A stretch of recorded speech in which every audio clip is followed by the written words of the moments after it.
Social work mini കോഴ്സിന്റെ ഒന്നാമത്തെ ദിവസമാണ് ഇന്ന്. നമ്മൾക്ക് ക്ലാസ് എടുക്കുന്നത് നേഹ മേഡാണ്. നേഹ മേഡം ഇപ്പോൾ റിസർച്ച് സ്കോളറാണ്. രാജഗിരി കോളേജിൽ റിസർച്ച് സ്കോളറായിട്ട് റിസർച്ച് ചെയ്യുകയാണ്.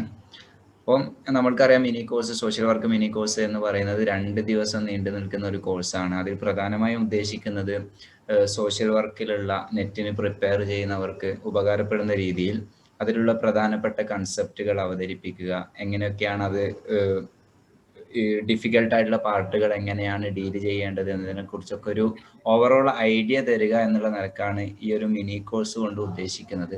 അപ്പോൾ ഇന്ന് നമ്മോട് സംവദിക്കുന്നത് നേഹ മിസ്സാണ്. ജസ്റ്റ് ഒരു 1 hour സെഷൻ ആയിരിക്കും ഇന്ന് ഉണ്ടാവുക, ബാക്കി നാളെയും ഉണ്ടാവുന്നതായിരിക്കും. അപ്പം നേഹ മിസ്സിനെ ക്ലാസ് ഡീൽ ചെയ്യാൻ വേണ്ടിയിട്ട് ക്ഷണിക്കുന്നു. Thank you so much. Okay, so as introduced, എൻ്റെ പേര് നേഹ എന്നാണ്. I am doing my PhD at Rajagiri College of Social Sciences. ഞാൻ ലാസ്റ്റ് ഇയർ JRF ക്വാളിഫൈഡ് ആയിരുന്നു. അപ്പം നമ്മുടെ ഈ മിനി കോഴ്സിൻ്റെ ഭാഗമായിട്ട് today will be learning the basics of research എന്ന് പറഞ്ഞ പേപ്പർ കമ്പാരിറ്റീവ്ലി ഒരുപാട് പേർക്ക് കുറച്ച് ടഫർ ആയിട്ടുള്ള ഒരു പേപ്പറാണ്. അപ്പോൾ അതുകൊണ്ട് നമ്മൾ ഇന്ന് റിസർച്ച് എന്നുള്ള പേപ്പർ ആയിരിക്കും നമ്മൾ ഒരു ബേസിക് അണ്ടർസ്റ്റാൻഡിങ് വരുത്താൻ പോകുന്നത്. അപ്പം ഫസ്റ്റ് ഓഫ് ഓൾ ഈ റിസർച്ച് എന്ന പേപ്പറിന് നമുക്കുള്ളൊരു ഏറ്റവും വലിയ അഡ്വാൻറ്റേജ് എന്ന് പറഞ്ഞാൽ നമുക്ക് we have the same research paper in our paper 1 and paper 2. അപ്പം നമ്മൾ ഈ റിസർച്ച് അത്യാവശ്യം ക്ലിയർ ആയിട്ട് പഠിക്കുകയാണെങ്കിൽ we will get good marks in both the papers. അതായത് പേപ്പർ 1-ലും പേപ്പർ 2-ലും നല്ല മാർക്സ് കിട്ടും. ഓക്കെ, അപ്പൊ നമ്മൾ ഇന്ന് റിസർച്ച് എന്ന് പറഞ്ഞ പേപ്പർ എടുക്കുന്നത്. അപ്പൊ നമ്മൾ റിസർച്ച് എന്ന് പറഞ്ഞാൽ നമുക്കൊരു മൊഡ്യൂൾ തന്നെയായിട്ടാണ്. So it's a very big paper, it's a very huge section. അപ്പൊ അതിൽ നമ്മൾ എടുക്കാൻ പോകുന്ന ഏരിയ ഇസ് നമ്മളതിനെ ബ്രീഫ് ചെയ്തിട്ട് നമുക്കതിന്റെ മെയിൻ പോയിന്റ്സ് ടച്ച് ചെയ്യുക. ഏറ്റവും കൂടുതൽ ക്വസ്റ്റ്യൻസ് വന്നിട്ടുള്ള ഏരിയാസ് ആണ് നമ്മൾ ഫോക്കസ് ചെയ്യുന്നത്. അപ്പൊ ഈ മിനി കോഴ്സിൽ നമ്മൾ ഫുൾ റിസർച്ച് നമ്മൾ മൊത്തമായിട്ട് കവർ ചെയ്യുന്നില്ല, but will be covering the most important sections. അപ്പം സോ ലെറ്റ്സ് ബിഗിൻ. ഓക്കെ, അപ്പോൾ നമുക്ക് റിസർച്ച് എന്നുള്ള പേപ്പറിലേക്ക് പോവാം. ഓക്കെ, സോ ഇന്ന് നമ്മളിവിടെ ഡിസ്കസ് ചെയ്യാൻ പോകുന്ന section is called research aptitude.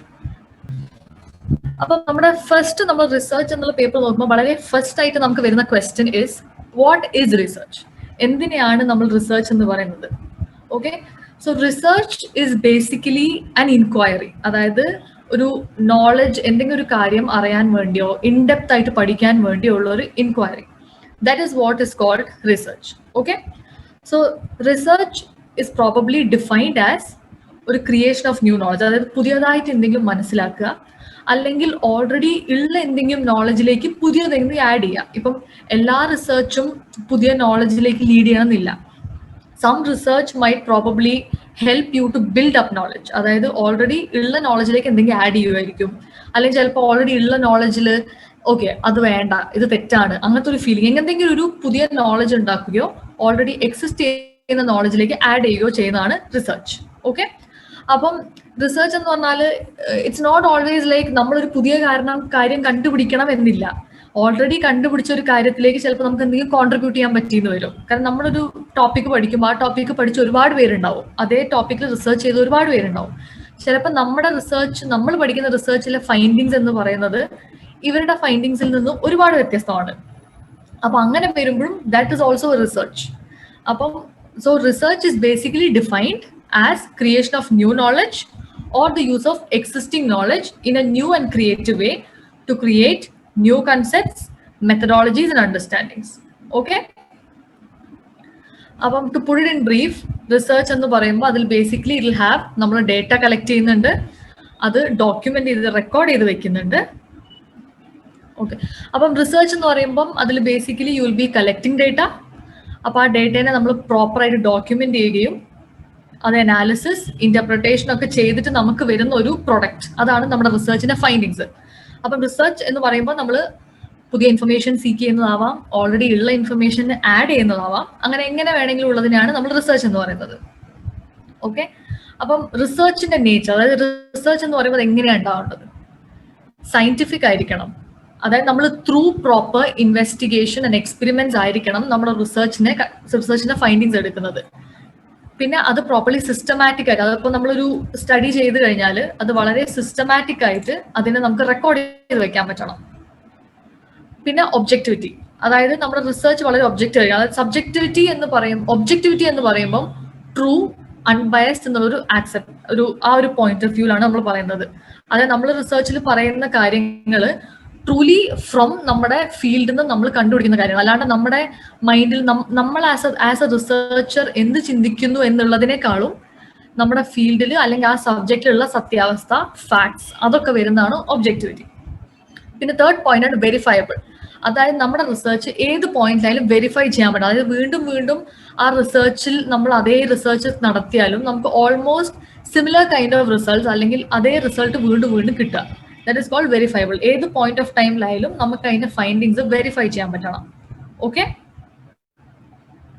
പിന്നെ ക്യാരക്ടറിസ്റ്റിക്സ് ഓഫ് റിസർച്ച്, അത് ഫസ്റ്റ് പറഞ്ഞ പോലെ ഒരു ഇൻവെസ്റ്റിഗേഷൻ ആണ്. നമ്മളൊരു പെർട്ടിക്കുലർ ടോപ്പിക് എടുത്ത് അതിനെ ഡീപ്പായിട്ട് പഠിക്കുവാണ്. ഇപ്പം ഒരു എക്സാമ്പിൾ പറയുകയാണെങ്കിൽ നമ്മുടെ ഇപ്പോഴത്തെ ഈ കോവിഡ് വാക്സിന്റെ, ഇപ്പം പല ഇൻസ്റ്റിറ്റ്യൂട്ട്സും കോവിഡ് വാക്സിനെ പറ്റിയിട്ട് അതിനെ ക്രിയേറ്റ് ചെയ്യാൻ ശ്രമിക്കുന്നുണ്ട്. അതായത് ഓൾറെഡി നമ്മളിപ്പോൾ കണ്ടുപിടിച്ച വാക്സിൻസ് എത്രമാത്രം എഫക്റ്റീവ് ആണ് എന്നുള്ളത് കണ്ടുപിടിക്കാൻ ഒരു ടീമുണ്ട്.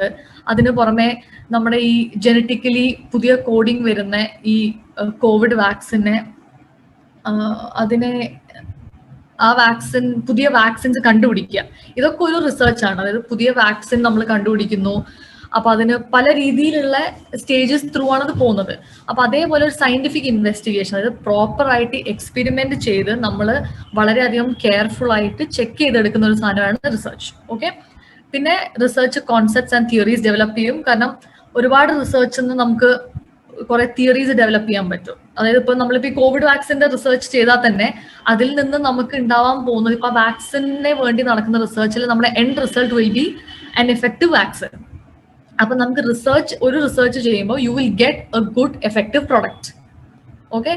പിന്നെ expands the limit of knowledge. ഞാൻ പറഞ്ഞ പോലെ തന്നെ റിസർച്ച് ചെയ്യുമ്പോൾ ഒന്നെങ്കിൽ നമുക്ക് പുതിയ നോളജ് ഉണ്ടാവാം, അല്ലെങ്കിൽ നമുക്ക് ഓൾറെഡി ഉള്ള നോളജിലേക്ക് പുതിയ എന്തെങ്കിലും കോൺട്രിബ്യൂഷൻസ് ഉണ്ടാവാം.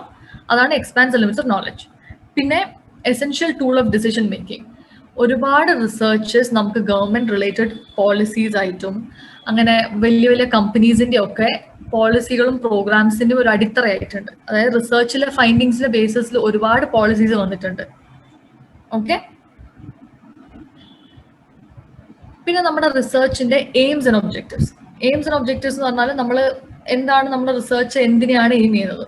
അപ്പം ഒന്നെന്ന് പറഞ്ഞാൽ ഇപ്പം ഒരു പെർട്ടിക്കുലർ എന്തെങ്കിലും ഒരു ഫിനോമിന അല്ലെങ്കിൽ ഒരു ഇൻഡിവിജ്വൽ ഗ്രൂപ്പ് എന്തെങ്കിലും ഒരു കാര്യത്തിന് ഡീപ്പ് അതിനെപ്പറ്റി നല്ലോണം മനസ്സിലാക്കുക, അതാണ് ഫസ്റ്റ് എയിം ഓഫ് റിസർച്ച്. പിന്നെ അല്ലെങ്കിൽ എന്തെങ്കിലും ഒരു പെർട്ടിക്കുലർ ഇവന്റ് ഒക്കർ ചെയ്യുന്നുണ്ട്. ഇപ്പം ഫോർ എക്സാമ്പിൾ നമ്മൾ പറയുകയാണെങ്കിൽ നമുക്കിവിടെ ഫ്ലഡ് വന്നു. അപ്പം ഈ ഫ്ലഡിന്റെ ബേസിസിൽ ഫ്ലഡ് എന്ന തീമിൽ ഒരുപാട് ഗ്രൂപ്പ്സ് അവരുടെ റിസർച്ച് നടത്തിയിട്ടുണ്ട്. അവർ ഈ ടോപ്പിക്കിൽ റിസർച്ച് നടത്തിയത് ബേസിക്കലി ഒരു ഏരിയ മനസ്സിലാക്കാൻ, വാട്ട് കോസ്റ്റ് ഫ്ലഡ്, എന്തായിരിക്കാം ഫ്ലഡ് ഉണ്ടാവാനുള്ള കാരണം, അത് പഠിക്കുന്ന ഒരു ഗ്രൂപ്പ് ആൾക്കാരുണ്ടാവാം. അതേപോലെ എത്ര കാലം കൂടുമ്പോൾ എപ്പോഴാണ് ഈ ഫ്ലഡ് വരുന്നത്, അതായത് ഒരു കൊല്ലത്തിൽ ഇന്ന പെർട്ടിക്കുലർ മന്ത് ആവുമ്പോഴാണ് വല്ലാണ്ട് ഫ്ലഡ് വരുന്നത്, അപ്പൊ അത് അടുത്ത കൊല്ലവും അതേപോലെ വരുന്നുണ്ടോ. അപ്പൊ അങ്ങനെ ഒരു ടൈം സ്ലോട്ട് പഠിക്കാൻ വേണ്ടി, അതായത് ഫ്രീക്വൻസി, എത്ര കാലം കൂടുമ്പോൾ ഒരു പെർട്ടിക്കുലർ പ്രശ്നം വരുന്നുണ്ട്. അപ്പൊ അതൊക്കെ എന്ന് പറഞ്ഞാൽ ഒരു ലോഞ്ചിറ്റ്യൂഡിനൽ സ്റ്റഡിയാണ്. അതായത് കുറച്ച് കാലത്തെ ഒരു ഫിനോമിനെ അവര് പഠിച്ചതിന് ശേഷമാണ് അവർ ഈ റിസർച്ചിൽ എത്തുന്നത്. അതായത് ഈ ഫ്ലഡ് എന്ന് പറയുന്നത് എല്ലാ കൊല്ലവും ഇന്ന പെർട്ടിക്കുലർ മന്ത് ആവുമ്പോൾ വരുന്നുണ്ട്, അതായത് മൺസൂണിന്റെ ആ ഒരു ടൈമിൽ ഇന്നൊരു മാസം ആവുമ്പോഴാണ് കൂടുതൽ ഫ്ലഡ് വരുന്നത്. അപ്പൊ അങ്ങനെ that is also A research. ഒരുപാട് ആൾക്കാർ പഠിച്ചിട്ടാണ് അത് കണ്ടുപിടിക്കുന്നത്. നമ്മൾ കുറെ ഒബ്സർവേഷനിലൂടെയും എക്സ്പേർട്സുമായിട്ടുള്ള മീറ്റിംഗ്സിലൂടെയും ടോക്കിലൂടെയാണ് നമ്മൾ കണ്ടുപിടിക്കുന്നത് ദാറ്റ് ഒരു particular phenomena is repeating frequently. Okay. പിന്നെ അതേപോലെ ഹൈപ്പോത്തസിസ് ടെസ്റ്റ് ചെയ്യുക. അപ്പൊ ഹൈപ്പോത്തസിസ് എന്താണെന്നൊക്കെ ഞാൻ ഫോർവേഡ് ആയിട്ട് ഡീറ്റെയിൽ ആയിട്ട് പറയുന്നുണ്ട്. ഓക്കെ. അപ്പൊ നമ്മൾ ഒരു റിസർച്ച് എന്ന് പറയുമ്പോൾ അതിൽ വളരെ ഇമ്പോർട്ടന്റ് ആയിട്ട് പഠിക്കേണ്ട ഒരു കാര്യമാണ് വേരിയബിൾ എന്ന് പറയുന്നത്. അപ്പൊ വേരിയബിൾ എന്ന് പറഞ്ഞാൽ എന്താണ്? So variable means it is ഒരു കോൺസെപ്റ്റ് ആണ് which has A quantitative value. അതായത് ഒരാളുടെ ഹൈറ്റ്, ഒരാളുടെ വെയിറ്റ്, ഒരാളുടെ ഇൻകം, ഇതിനെയൊക്കെ നമ്മൾ വേരിയബിൾ എന്ന് പറയും. Which has A definite value. അപ്പം വേരിയബിൾസ് എന്ന് പറഞ്ഞാൽ there are ഏറ്റവും മെയിൻ ആയിട്ട് നമ്മൾക്ക് റിസർച്ചിൽ വരുന്ന 2 ടൈപ്പ് ഓഫ് വേരിയബിൾസ് ആണ്. That is called independent variable and dependent variable. ഏറ്റവും കൂടുതൽ നമ്മൾ റിസർച്ചേഴ്സിൽ യൂസ് ചെയ്യുന്ന ഈ 2 വേരിയബിൾസ് ആണ്. ഇൻഡിപെൻഡന്റ് വേരിയബിൾ എന്ന് പറഞ്ഞാൽ അത് വേറെ ഒന്നിനെ ഡിപ്പെൻഡ് ചെയ്യാത്ത, it has A value of its on. അത് ഇൻഡിവിജ്വലി നിന്നാൽ it has A value of its on. അതാണ് ഇൻഡിപെൻഡന്റ് വേരിയബിൾ. ഡിപ്പെൻഡന്റ് വേരിയബിൾ എന്ന് പറഞ്ഞാൽ അത് വേറൊരു ഫാക്ടറിനെ, വേറൊരു വേരിയബിളിനെ ഡിപ്പെൻഡ് ചെയ്യുന്ന ഒരു സാധനം. അതായത് പേര് പറയുന്ന പോലെ തന്നെ ഇൻഡിപെൻഡന്റ് എന്ന് പറഞ്ഞാൽ ഇൻഡിവിജ്വലി ഒരു വാല്യൂ ഉള്ള വേരിയബിൾ. ഡിപ്പെൻഡന്റ് എന്ന് പറഞ്ഞാൽ വേറെ ഒന്നിനെ റിലൈ ചെയ്യുന്നുണ്ട്. It depends on another variable. Okay. പിന്നെ എക്സ്ട്രേനിയസ് വേരിയബിൾ എന്ന് പറഞ്ഞാൽ അതൊരു ബേസിക്കലി ഒരു ഇന്റർഫിയറിംഗ് വേരിയബിൾ ആണ്. അതായത് അത് സ്റ്റഡിയിൽ അതിന് വലിയ റോളൊന്നുമില്ല, പക്ഷെ എന്നാലും അതിന് ഈ ഡിപ്പെൻഡന്റ് വേരിയബിളിനെയും ഇൻഡിപെൻഡന്റ് വേരിയബിളിനെയും എഫക്ട് ചെയ്യാനുള്ള ഒരു പ്രോബബിലിറ്റി ഉള്ള ഒരു വേരിയബിൾ ആണ്. ഞാൻ ജസ്റ്റ് ഒരു എക്സാമ്പിൾ ഇട്ട് പറഞ്ഞുതരാം. ഓക്കെ. സോ നമ്മളിപ്പം ആസ്മ, ഒരു ഹെൽത്ത് ഇഷ്യൂ ആയ ആസ്മ ആണ് നമ്മൾ ഡിപ്പെൻഡന്റ് വേരിയബിൾ ആക്കി എടുക്കുന്നത്.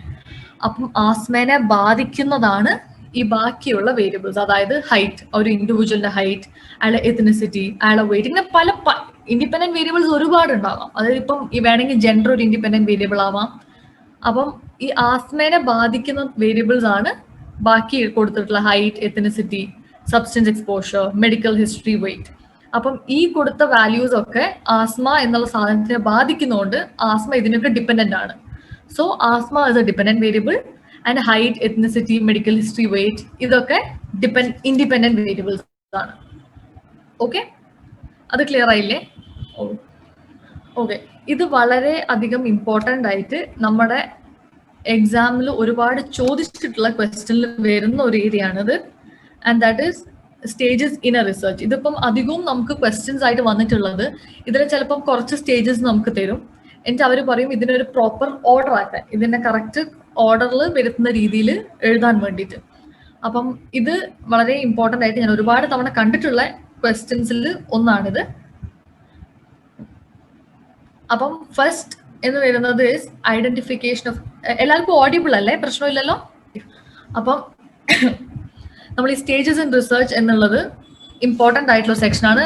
ഐ വുഡ് റിക്വസ്റ്റ് എല്ലാവരും ഇത് പറ്റുമെങ്കിൽ ഒന്ന് നോട്ട് ചെയ്ത് വെച്ചാൽ നന്നായിരിക്കും. കാരണം ഒരു ക്വസ്റ്റ്യൻസ് ഞാൻ റെപ്പറ്റേറ്റീവ് ആയിട്ട് ഒരു 2-3 ടൈംസ് എന്തായാലും ഞാൻ ഈ റീസെന്റ് ആയിട്ട് വന്ന എക്സാംസിൽ കണ്ടിട്ടുള്ള ഒന്നാണ്. അപ്പൊ ഫസ്റ്റ് സ്റ്റേജ് എന്ന് പറഞ്ഞാൽ identification of A research problem. അതായത് നമ്മൾ ഏതൊരു റിസർച്ച് ചെയ്യുമ്പോഴും നമുക്ക് വളരെ ക്ലാരിറ്റി ഉണ്ടാവേണ്ട ഒരു കാര്യമാണ് നമ്മൾ എന്തിനെ പറ്റിയാണ് റിസർച്ച് ചെയ്യുന്നതെന്ന്.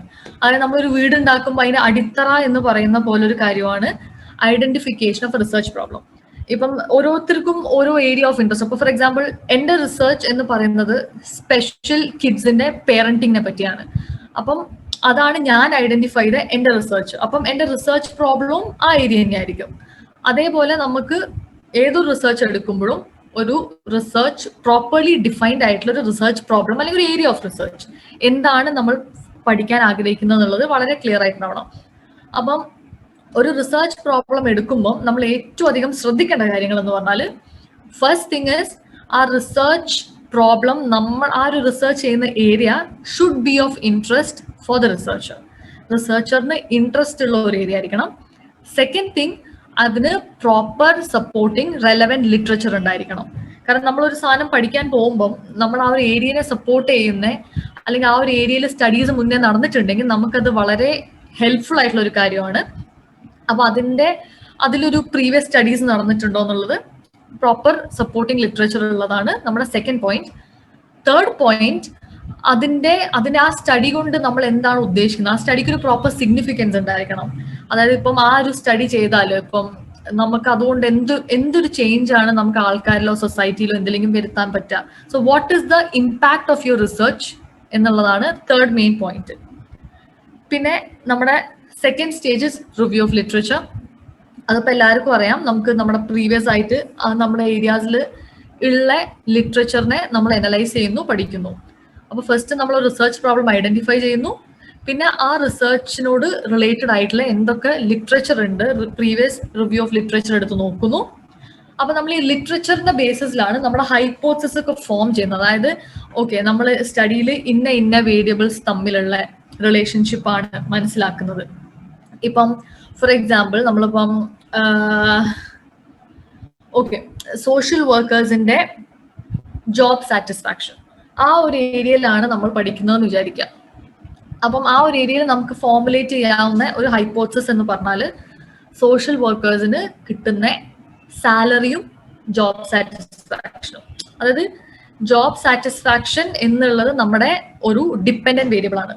അപ്പം ജോബ് സാറ്റിസ്ഫാക്ഷനെ ബാധിക്കുന്ന ഇൻഡിപെൻഡന്റ് വേരിയബിൾസ് എന്തൊക്കെയാണെന്ന് നമ്മൾ ആദ്യം ഫിഗർ ഔട്ട് ചെയ്യുന്നു. അതായത് ജോബ് സാറ്റിസ്ഫാക്ഷനെ ബാധിക്കാവുന്ന ഇൻഡിപെൻഡന്റ് വേരിയബിൾസ് ഒന്ന് നമ്മുടെ സാലറി ഡെഫിനറ്റ്ലി, പിന്നെ നമ്മുടെ വർക്കിംഗ് അവേഴ്സ്, നമ്മൾ എത്ര മണിക്കൂർ വർക്ക് ചെയ്യുന്നു എന്നുള്ളത്, പ്ലസ് നമ്മുടെ വർക്കിംഗ് എൻവയൺമെന്റ്. ഒരുപാട് കാര്യങ്ങൾ വേറെയുണ്ട്, പക്ഷെ ഞാൻ പിക്കപ്പ് ചെയ്ത കുറച്ചെണ്ണം സാലറി, നമ്മുടെ വർക്കിംഗ് എൻവയൺമെന്റ്, പ്ലസ് നമ്മുടെ വർക്കിംഗ് അവേഴ്സ്. അപ്പം ഇതൊക്കെ വെച്ചിട്ടാണ് നമ്മളൊരു ഹൈപ്പോസിസ് ഫോർമുലേറ്റ് ചെയ്യുകയാണെങ്കിൽ, ഞാൻ എക്സാമ്പിൾ പറയാം. ഒരു hypothesis would be there is no null hypothesis ആണ് ഞാൻ പറയണേ. There is no relationship between salary and job satisfaction of social workers. ഇതൊരു നൾ ഹൈപ്പോസിസ് ആണ്. അതായത് റിലേഷൻഷിപ്പ് ഇല്ല എന്ന് പറയുന്നതാണ് നൾ ഹൈപ്പോസിസ്. റിലേഷൻഷിപ്പ് ഉണ്ട് എന്ന് പറയുന്നതാണ് റിസർച്ച് ഹൈപ്പോസിസ്. അപ്പം ഈ തീമിൽ നമ്മൾ പറയുകയാണെങ്കിൽ there is no relationship between salary and job satisfaction, അത് നൾ ഹൈപ്പോസിസ് ആവും. റിസർച്ച് ഹൈപ്പോസിസ് വരികയാണെങ്കിൽ there is a relationship between salary and job satisfaction. അപ്പൊ ഇങ്ങനെയാണ് നമ്മൾ ഹൈപ്പോസിസ് ഫ്രെയിം ചെയ്യുക. എന്നിട്ട് നമ്മൾ ഡേറ്റ കളക്ട് ചെയ്തതിന് ശേഷം അനാലിസിസിൽ വരുമ്പോഴാണ് നമുക്ക് മനസ്സിലാവുക നമ്മുടെ നൾ ഹൈപ്പോസിസ് ആണോ ശരി, അതോ നൾ ഹൈപ്പോസിസ് നമ്മൾ ആക്സെപ്റ്റ് ചെയ്യണോ റിജക്ട് ചെയ്യണോ എന്ന്. ഓക്കെ, പിന്നത്തെ ഫോർത്ത് സ്റ്റേജ് എന്ന് പറഞ്ഞാൽ റിസർച്ച് ഡിസൈൻ. അപ്പം റിസർച്ച് ഡിസൈൻ എന്ന് പറഞ്ഞാൽ നമ്മൾ നമ്മുടെ ഒരു സ്റ്റഡി ഒരു ഏരിയ ഒക്കെ തീരുമാനിച്ചു, നമുക്ക് അതിന് റെലവെന്റ് ലിറ്ററേച്ചർ കിട്ടും. നമ്മൾ ഈ ലിറ്ററേച്ചർ നോക്കാനുള്ള മെയിൻ കാരണം എന്ന് പറഞ്ഞാൽ നമ്മൾ ഈ റിവ്യൂ ഓഫ് ലിറ്ററേച്ചർ നോക്കുമ്പോൾ നമുക്ക് ഏകദേശം ഒരു ഐഡിയ കിട്ടും. അതായത് ഇതേ തീമിൽ ഇതിന്റെ മുന്നേ പഠിച്ചവരൊക്കെ ഏത് ടൈപ്പ് ഡിസൈനാണ് യൂസ് ചെയ്തിട്ടുള്ളത്. നമ്മളൊരു റെഫറൻസ് എടുക്കുക. ഇപ്പൊ നമ്മൾ ഒരു ടോപ്പിക് എടുക്കുമ്പോൾ നമുക്ക് എല്ലാ കാര്യങ്ങളും അതിനെപ്പറ്റി അറിയണം എന്നില്ല.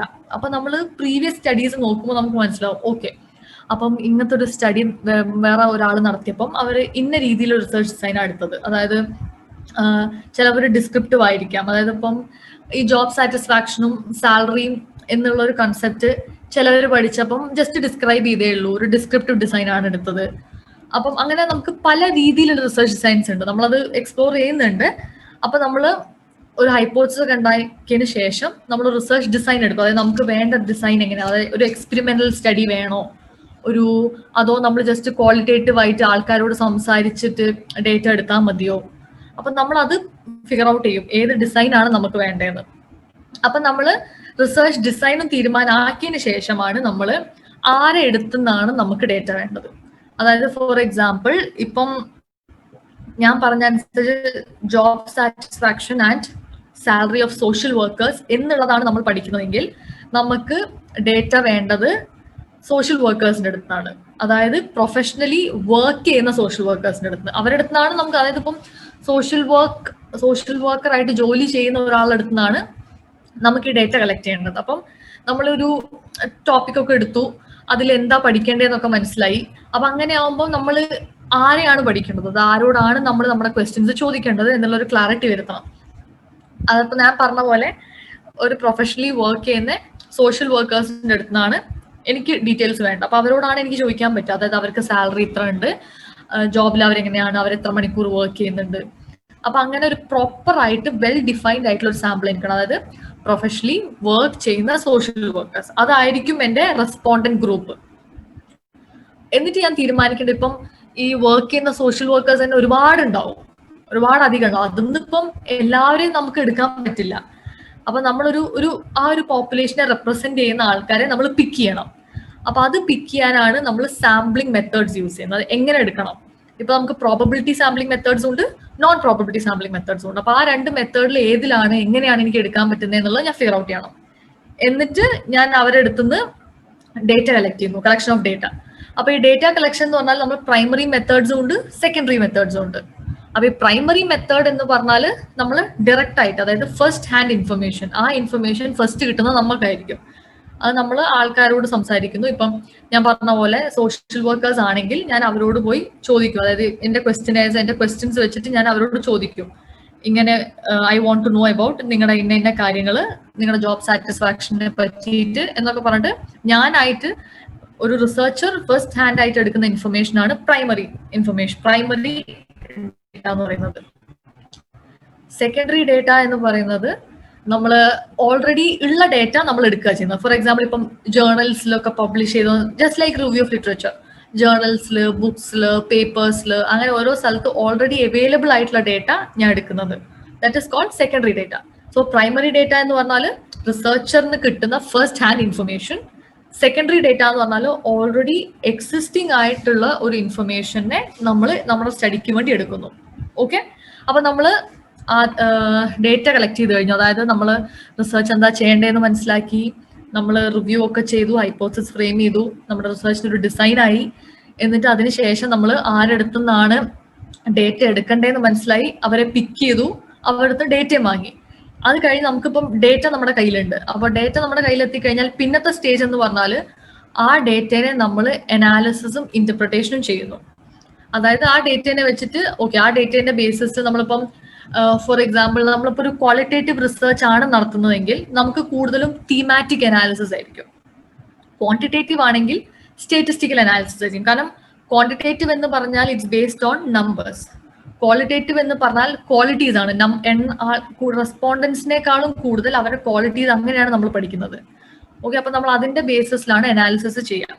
അതായത് നമ്മളിങ്ങനെ ഓരോ ഇപ്പം SPSS സോഫ്റ്റ്വെയർ യൂസ് ചെയ്യുന്നതാണ് കൂടുതലും ക്വാണ്ടിറ്റേറ്റീവില്. അപ്പം നമ്മൾ അതിന്റെ ബേസിസിൽ ഡേറ്റ ക്ലാസിഫൈ ചെയ്തതിന് ശേഷം നമ്മൾ അതിനെ പ്രോസസ് ചെയ്യും. അതായത് ഓക്കെ, നമ്മളിങ്ങനെ ഗ്രാഫിക്കലായിട്ടും ബാർ ഡയഗ്രാംസ് ഒക്കെ ആയിട്ട് നമ്മൾ അതിന്റെ അനാലിസിസ് ആൻഡ് ഇന്റർപ്രിട്ടേഷൻ ചെയ്യുന്നു.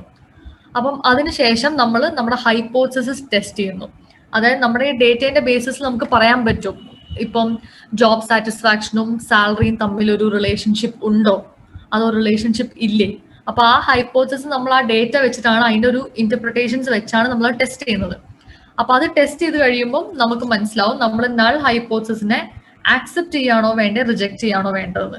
ഇപ്പം എല്ലാ സ്റ്റഡിയിലും നൾ ഹൈപ്പോത്തസിസ് റിജക്ട് ആവണമെന്നില്ല. ചില സ്റ്റഡിയിൽ നൾ ഹൈപ്പോത്തസിസ് ആക്സെപ്റ്റ് ആവും. അതായത് ചിലപ്പം ഓക്കെ, ജോബ് സാറ്റിസ്ഫാക്ഷനും വർക്കിംഗ് അവേഴ്സും തമ്മിൽ ഒരു റിലേഷൻഷിപ്പ് ഇല്ല എന്നായിരിക്കും പറയുന്നത്.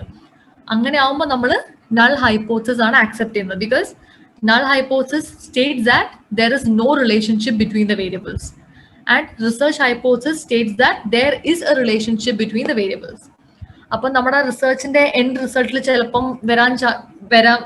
ഇപ്പം ഒരു എക്സാമ്പിൾ ആയിട്ട് പറയുകയാണെങ്കിൽ ഓക്കെ, ജോബ് സാറ്റിസ്ഫാക്ഷനും ഒരാളുടെ ഒരു സോഷ്യൽ വർക്കറിന്റെ വർക്കിംഗ് അവേഴ്സും തമ്മിൽ ഒരു റിലേഷനും ഇല്ല എന്ന് എന്റെ സ്റ്റഡീന്റെ എൻഡിൽ വന്നു. അങ്ങനെയാണെങ്കിൽ ഞാൻ ആക്സെപ്റ്റ് ചെയ്യുന്നത് എന്റെ നൾ ഹൈപ്പോത്തസിസ് ആണ്, അതായത് റിലേഷൻഷിപ്പ് ഇല്ല. പക്ഷെ അറ്റ് ദ സെയിം ടൈം ഒരാളുടെ സാലറിയും ഒരു സോഷ്യൽ വർക്കറിന്റെ സാലറിയും അദ്ദേഹത്തിന്റെ ജോബ് സാറ്റിസ്ഫാക്ഷനും തമ്മിൽ ബന്ധമുണ്ട്. അതായത് ദർ ഇസ് എ റിലേഷൻഷിപ്പ്. അതായത് സാലറി കൂടുമ്പം ജോബ് സാറ്റിസ്ഫാക്ഷൻ കൂടുന്നുണ്ട്, സാലറി കുറയുമ്പം ജോബ് സാറ്റിസ്ഫാക്ഷൻ കുറയുന്നുണ്ട്. അങ്ങനെയാണെങ്കിൽ ദർ ഇസ് എ റിലേഷൻഷിപ്പ് എന്നാണ്. അങ്ങനെ ആവുമ്പോൾ ഞാൻ എന്റെ റിസർച്ച് ഹൈപ്പോത്തസിസ് ആണ് ആക്സെപ്റ്റ് ചെയ്യുക, അതായത് നൾ ഹൈപ്പോത്തസിസിനെ റിജക്ട് ചെയ്യും. ഓക്കെ, അത് ക്ലിയർ അല്ലേ? പിന്നെ ഇതാ ഞാൻ പറഞ്ഞ ഒരു റിസർച്ച് ക്വസ്റ്റ്യന്റെ ഒരു എക്സാമ്പിൾ ആണ്. Does exercise improve quality of sleep? അപ്പൊ ഇങ്ങനെ വരുമ്പം ഈ ഒരു ആസ്പെക്റ്റിൽ ഞാൻ ക്വസ്റ്റ്യൻ ചോദിക്കുമ്പോൾ, ഇതാണ് നമ്മുടെ റിസർച്ച് ക്വസ്റ്റ്യൻ എങ്കിൽ ഇതിൽ എൻ്റെ ഇൻഡിപെൻഡന്റ് വേരിയബിൾ, എൻ്റെ dependent variable quality of sleep ആണ്. അതായത് സ്ലീപ്പിനെ ബാധിക്കുന്നതാണ്. സ്ലീപ്പ് എന്തിനാ ഡിപ്പെൻഡ് ചെയ്യുന്നത്? എക്സസൈസിനെ. അപ്പൊ അങ്ങനെ ആവുമ്പോൾ എൻ്റെ independent variable is exercise and dependent variable sleep. അതായത് എക്സസൈസ് സ്ലീപ്പിനെ ബാധിക്കുന്നു എന്നാണ് ഞാൻ പറയുന്നത്. അത് ബാധിക്കുന്നുണ്ടോ എന്നാണ് എൻ്റെ ചോദ്യം. അപ്പൊ അങ്ങനെ ആവുമ്പോൾ exercise will be the independent variable, quality of sleep will be the dependent variable. Okay,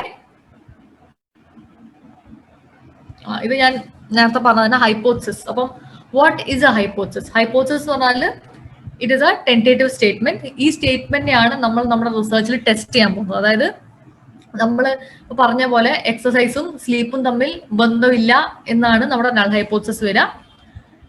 alternative hypothesis or research hypothesis വരിക ഇത് തമ്മിൽ റിലേഷൻഷിപ്പ് ഉണ്ട് എന്നാണ്. ഓക്കെ, അപ്പൊ നമ്മൾ നമ്മുടെ റിസർച്ചിലൂടെ ഇതില് നൾ ഹൈപ്പോത്തസിസിനെ ആക്സെപ്റ്റ് ചെയ്യണോ റിജക്ട് ചെയ്യണോ എന്നുള്ളതാണ് നമ്മുടെ മെയിൻ എയിം. അപ്പം hypothesis basically it is A statement which will be verified through A study. നമ്മൾ വെരിഫയബിൾ ആയിട്ടുള്ള ഒരു സ്റ്റേറ്റ്മെന്റ് ആണ്. നമ്മുടെ സ്റ്റഡിയിൽ ത്രൂ ആണ് അത് ട്രൂ ആണോ ഫോൾസ് ആണോ നമ്മുടെ ഹൈപ്പോത്തസിസ് എന്നുള്ളത് നമ്മൾ പഠിക്കാൻ പോകുന്നത്.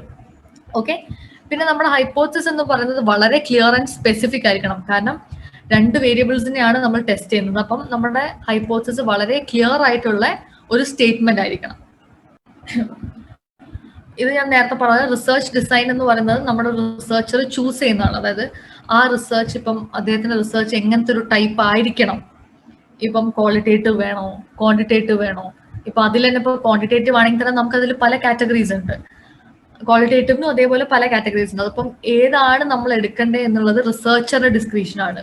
അപ്പൊ റിസർച്ചർ അത് തീരുമാനിക്കുന്നത് ഒന്ന് റിസർച്ചറിന്റെ ഇൻട്രസ്റ്റും എക്സ്പീരിയൻസും കൊണ്ട്, 2 പ്രീവിയസ് റിവ്യൂ ഓഫ് ലിറ്ററേച്ചർ. അതാ ഞാൻ പറഞ്ഞ റിവ്യൂ ഓഫ് ലിറ്ററേച്ചർ വളരെ ഇമ്പോർട്ടന്റ് ആണ്. കാരണം അത് നമുക്കൊരു ബേസിക് ഫൗണ്ടേഷൻ തരും. നമ്മുടെ റിസർച്ചിനെ ഗൈഡ് ചെയ്യാനുള്ള വളരെ ഇമ്പോർട്ടന്റ് ആയിട്ടുള്ള ഒരു ഫാക്ടറാണ് റിവ്യൂ ഓഫ് ലിറ്ററേച്ചർ. ഓക്കെ, ഇനി നമ്മൾ ഫോക്കസ് ചെയ്യാൻ പോകുന്നത് ടൈപ്സ് ഓഫ് റിസർച്ച് ആണ്. ഈ ടൈപ്സ് ഓഫ് റിസർച്ച് എന്ന് പറയുന്നത് പല രീതിയിൽ ഇതിനെ ക്ലാസിഫൈ ചെയ്യുന്നുണ്ട്. ഒന്ന് അതിന്റെ അപ്ലിക്കേഷൻ ലെവലിലാണ്. ഫസ്റ്റ് വൺ അതിന്റെ ഒരു അപ്ലിക്കേഷൻ ലെവലിൽ, അതായത് basic, applied and action research. അതായത് ആ റിസർച്ച് കൊണ്ട് എന്താണ് ഉദ്ദേശിക്കുന്നത് എന്നുള്ളതിന്റെ ബേസിസിലാണ് നമ്മൾ ഈ basic, applied and action research വരുന്നത്. So just like the name, ഈ ബേസിക് റിസർച്ച് എന്ന് പറഞ്ഞാൽ അതിന്റെ main aim is knowledge generation. അതായത് ആ ബേസിക് റിസർച്ചിന് ഒരു അപ്ലിക്കേഷനോ അങ്ങനത്തെ ഒന്നുമില്ല. അത് അപ്ലൈ ചെയ്യാനോ പ്രാക്ടിക്കലായിട്ട് ഒന്നും യൂസ് ചെയ്യാനോ ഒന്നും ഉള്ളതല്ല. പക്ഷെ that is merely four knowledge ഉണ്ടാക്കുക. നമുക്ക് ഒരു എന്തെങ്കിലും ടോപ്പിക്കിനെ പറ്റി കൂടുതൽ നോളജ് ഉണ്ടാക്കുക എന്നുള്ളത് മാത്രമാണ് ഉദ്ദേശമെങ്കിൽ ബേസിക് റിസർച്ച് ആണത്. Okay, so basic research approach that is entirely theoretical and aimed at improving or expanding knowledge base of a particular field of study. അപ്പൊ നോളജ് കൂട്ടുക എന്നുള്ളത് മാത്രമാണ് ബേസിക് റിസർച്ചിന്റെ എയിം. സോ അപ്ലൈഡ് റിസർച്ച് എന്ന് പറഞ്ഞാൽ ആ പേര് തന്നെ ഉണ്ട്, അതിനൊരു പ്രാക്ടിക്കൽ ഒരു അപ്ലിക്കേഷൻ, ഒരു പെർട്ടിക്കുലർ പ്രോബ്ലത്തിനോ എന്തിനെങ്കിലും ഉള്ള ഒരു അപ്ലിക്കേഷൻ ആണ് അപ്ലൈഡ് റിസർച്ച് എന്ന് പറയുന്നത്. പിന്നെ തേർഡ് വൺ ആണ് ആക്ഷൻ റിസർച്ച്. ആക്ഷൻ റിസർച്ച് എന്ന് പറഞ്ഞാൽ ഇപ്പം ഇമ്മീഡിയറ്റ് ആയിട്ടുള്ള ഒരു പ്രോബ്ലത്തിന് ഒരു സൊല്യൂഷൻ കൊണ്ടുവരാം. അതാണ് ആക്ഷൻ റിസർച്ചിന്റെ എയിം. ഫോർ എക്സാമ്പിൾ ഇതിപ്പോ നമ്മുടെ കോവിഡ് സിറ്റുവേഷൻ തന്നെ, ഈ കോവിഡ് സിറ്റുവേഷന്റെ ഈ ഒരു ഇതിൽ ചെയ്യുന്ന ഏറ്റവും അധികം വരുന്ന റിസർച്ച് കോവിഡ് വാക്സിൻ ആണ്. കാരണം ഈ കോവിഡ് വാക്സിന്റെ മേലെ ഇത്രയും റിസർച്ച് ചെയ്യാൻ കാരണം അത് എത്രയും പെട്ടെന്ന് ആൾക്കാർക്ക് വാക്സിൻ എത്തിക്കുക, പിന്നെ നമുക്ക് ഈ കോവിഡ് എന്നുള്ള ഈ ഒരു സിറ്റുവേഷൻ അണ്ടർ കൺട്രോൾ ആക്കുക. അപ്പം it is more of N action research. നമ്മളൊരു ഇമ്മീഡിയറ്റ് പ്രോബ്ലത്തിനെ എത്രയും പെട്ടെന്ന് സോൾവ് ചെയ്യാന്നുള്ള ഒരു ആസ്പെക്ടിൽ വരുന്നതാണ് ആക്ഷൻ റിസർച്ച്. അപ്ലൈഡ് റിസർച്ചും ഒരു പ്രോബ്ലത്തിന്റെ ഒരു പ്രാക്ടിക്കൽ സൊല്യൂഷൻ ആണ് കൊടുക്കുന്നത്. പക്ഷെ ആക്ഷൻ റിസർച്ച് എന്ന് പറഞ്ഞാൽ ഇമ്മീഡിയറ്റ് ആപ്ലിക്കേഷൻ ആണ്. അപ്ലൈഡ് റിസർച്ച് എന്ന് പറഞ്ഞാൽ ഇമ്മീഡിയറ്റ് ആവണമെന്നില്ല. ചിലപ്പോൾ ഒരു എന്തെങ്കിലും ഒരു ഫിനോമിനെ പറ്റി പഠിച്ച് അങ്ങനെ ഒരു കുറച്ചും കൂടി ഒരു ഡിലേഡ് ആയിട്ടുള്ള ഒരു പ്രോസസ്സാണ് applied research. Action research at the same time to solve an immediate problem ആണ്. അപ്പം ആ ഒരു തേർഡ് പോയിന്റ്, അതായത് ആക്ഷൻ റിസർച്ചിന്റെ ആ പോയിന്റും ഒരുപാട് നെറ്റിന്റെ ക്വസ്റ്റ്യൻസിൽ വന്നിട്ടുള്ളതാണ്. Which type of research seeks an immediate application to solve a problem, അല്ലെങ്കിൽ immediate solution to a problem എന്നുള്ള രീതിയിൽ ക്വസ്റ്റ്യൻ ചോദിച്ചിട്ടുണ്ട്. അപ്പൊ അങ്ങനെ വരുമ്പോൾ ഇറ്റ്സ് ആക്ഷൻ റിസർച്ച്. ഓക്കെ, ഈ action research more of practical ആണ്. അല്ലാണ്ട് അതിനൊരു ബേസിക് റിസർച്ചിനെ പോലെ വെറുതെ നോളജ് ക്രിയേറ്റ് ചെയ്യുക അല്ലെങ്കിൽ അതിന്റെ ബേസിസ് തിയറി ഉണ്ടാക്കുക, അതല്ല ആക്ഷൻ റിസർച്ചിന്റെ aim. Action research is focusing on ഒരു application or solution of a immediate problem. അപ്പം ഇതാണ് അതിന്റെ ഒരു റിസർച്ചിന്റെ 3 ആപ്ലിക്കേഷൻ ലെവലിലെ ക്ലാസിഫിക്കേഷൻ ആണിത്: basic, applied and action research. Basic research also known as pure research of fundamental research, അതായത് നോളജ് ഉണ്ടാക്കാൻ വേണ്ടി മാത്രമുള്ള ഒരു റിസർച്ച്. ഓക്കെ, സോ ഇതാണ് നമ്മുടെ അടുത്തൊരു ക്ലാസിഫിക്കേഷൻ വരുന്നത്. That is qualitative, quantitative and mix methods. ഇത് 3ആണ് വേറൊരു ക്ലാസിഫിക്കേഷൻ വരുന്നത്. അപ്പൊ ഇതൊക്കെ ബേസ്ഡ് ഓൺ ഡിസൈൻ ക്ലാസിഫിക്കേഷൻ ആണ്. മറ്റേത് ഇത് basic, applied and action research എന്ന് പറഞ്ഞാൽ ഇറ്റ് വാസ് ബേസ്ഡ് ഓൺ അതിന്റെ ഒരു ആപ്ലിക്കേഷൻ ലെവലിന്റെ ബേസിസിലാണ് ഈ ക്ലാസിഫിക്കേഷൻ. ഇത് എന്ന് പറഞ്ഞാൽ അതിന്റെ ഒരു റിസർച്ച് ഡിസൈന്റെയും ഡാറ്റ കളക്ഷന്റെയും ഒക്കെ മോഡലിന്റെ ബേസിസിലാണ് ഈ ക്ലാസിഫിക്കേഷൻ വന്നത്. Okay, so qualitative and quantitative. അപ്പൊ ഇതിൽ പേരിൽ തന്നെ ഉണ്ട് ക്വാണ്ടിറ്റേറ്റീവ് എന്ന് പറഞ്ഞാൽ ഇറ്റ് ഫോക്കസ് ഓൺ ക്വാണ്ടിറ്റി, അതായത് അതിന് ക്വാണ്ടിറ്റി നമ്പേഴ്സ് എണ്ണമാണ് ഇസ് വാട്ട് ദാറ്റ് മാറ്റേഴ്സ്. അപ്പം qualitative research is based on opinion and experiences. അതായത് ഈ ക്വാളിറ്റേറ്റീവ് റിസർച്ച് എന്ന് പറഞ്ഞാൽ ഒരു ഇൻ ഡെപ്ത് സ്റ്റഡിയാണ്. നമ്മൾ ചിലപ്പം ഒരുപാട് പേര് എടുത്ത് പഠിക്കണമെന്നില്ല, നമ്മൾ ചിലപ്പം 4-5 ഒരു സ്മോളർ സാമ്പിൾ ആൾക്കാരെ അവരുമായിട്ടൊരു ഇൻഡെപ്ത് കോൺവെർസേഷൻ അല്ലെങ്കിൽ ഇൻഡെപ്ത് ആയിട്ട് അവരുടെ അടുത്ത് നിന്ന് ഡേറ്റ കളക്ട് ചെയ്യാം.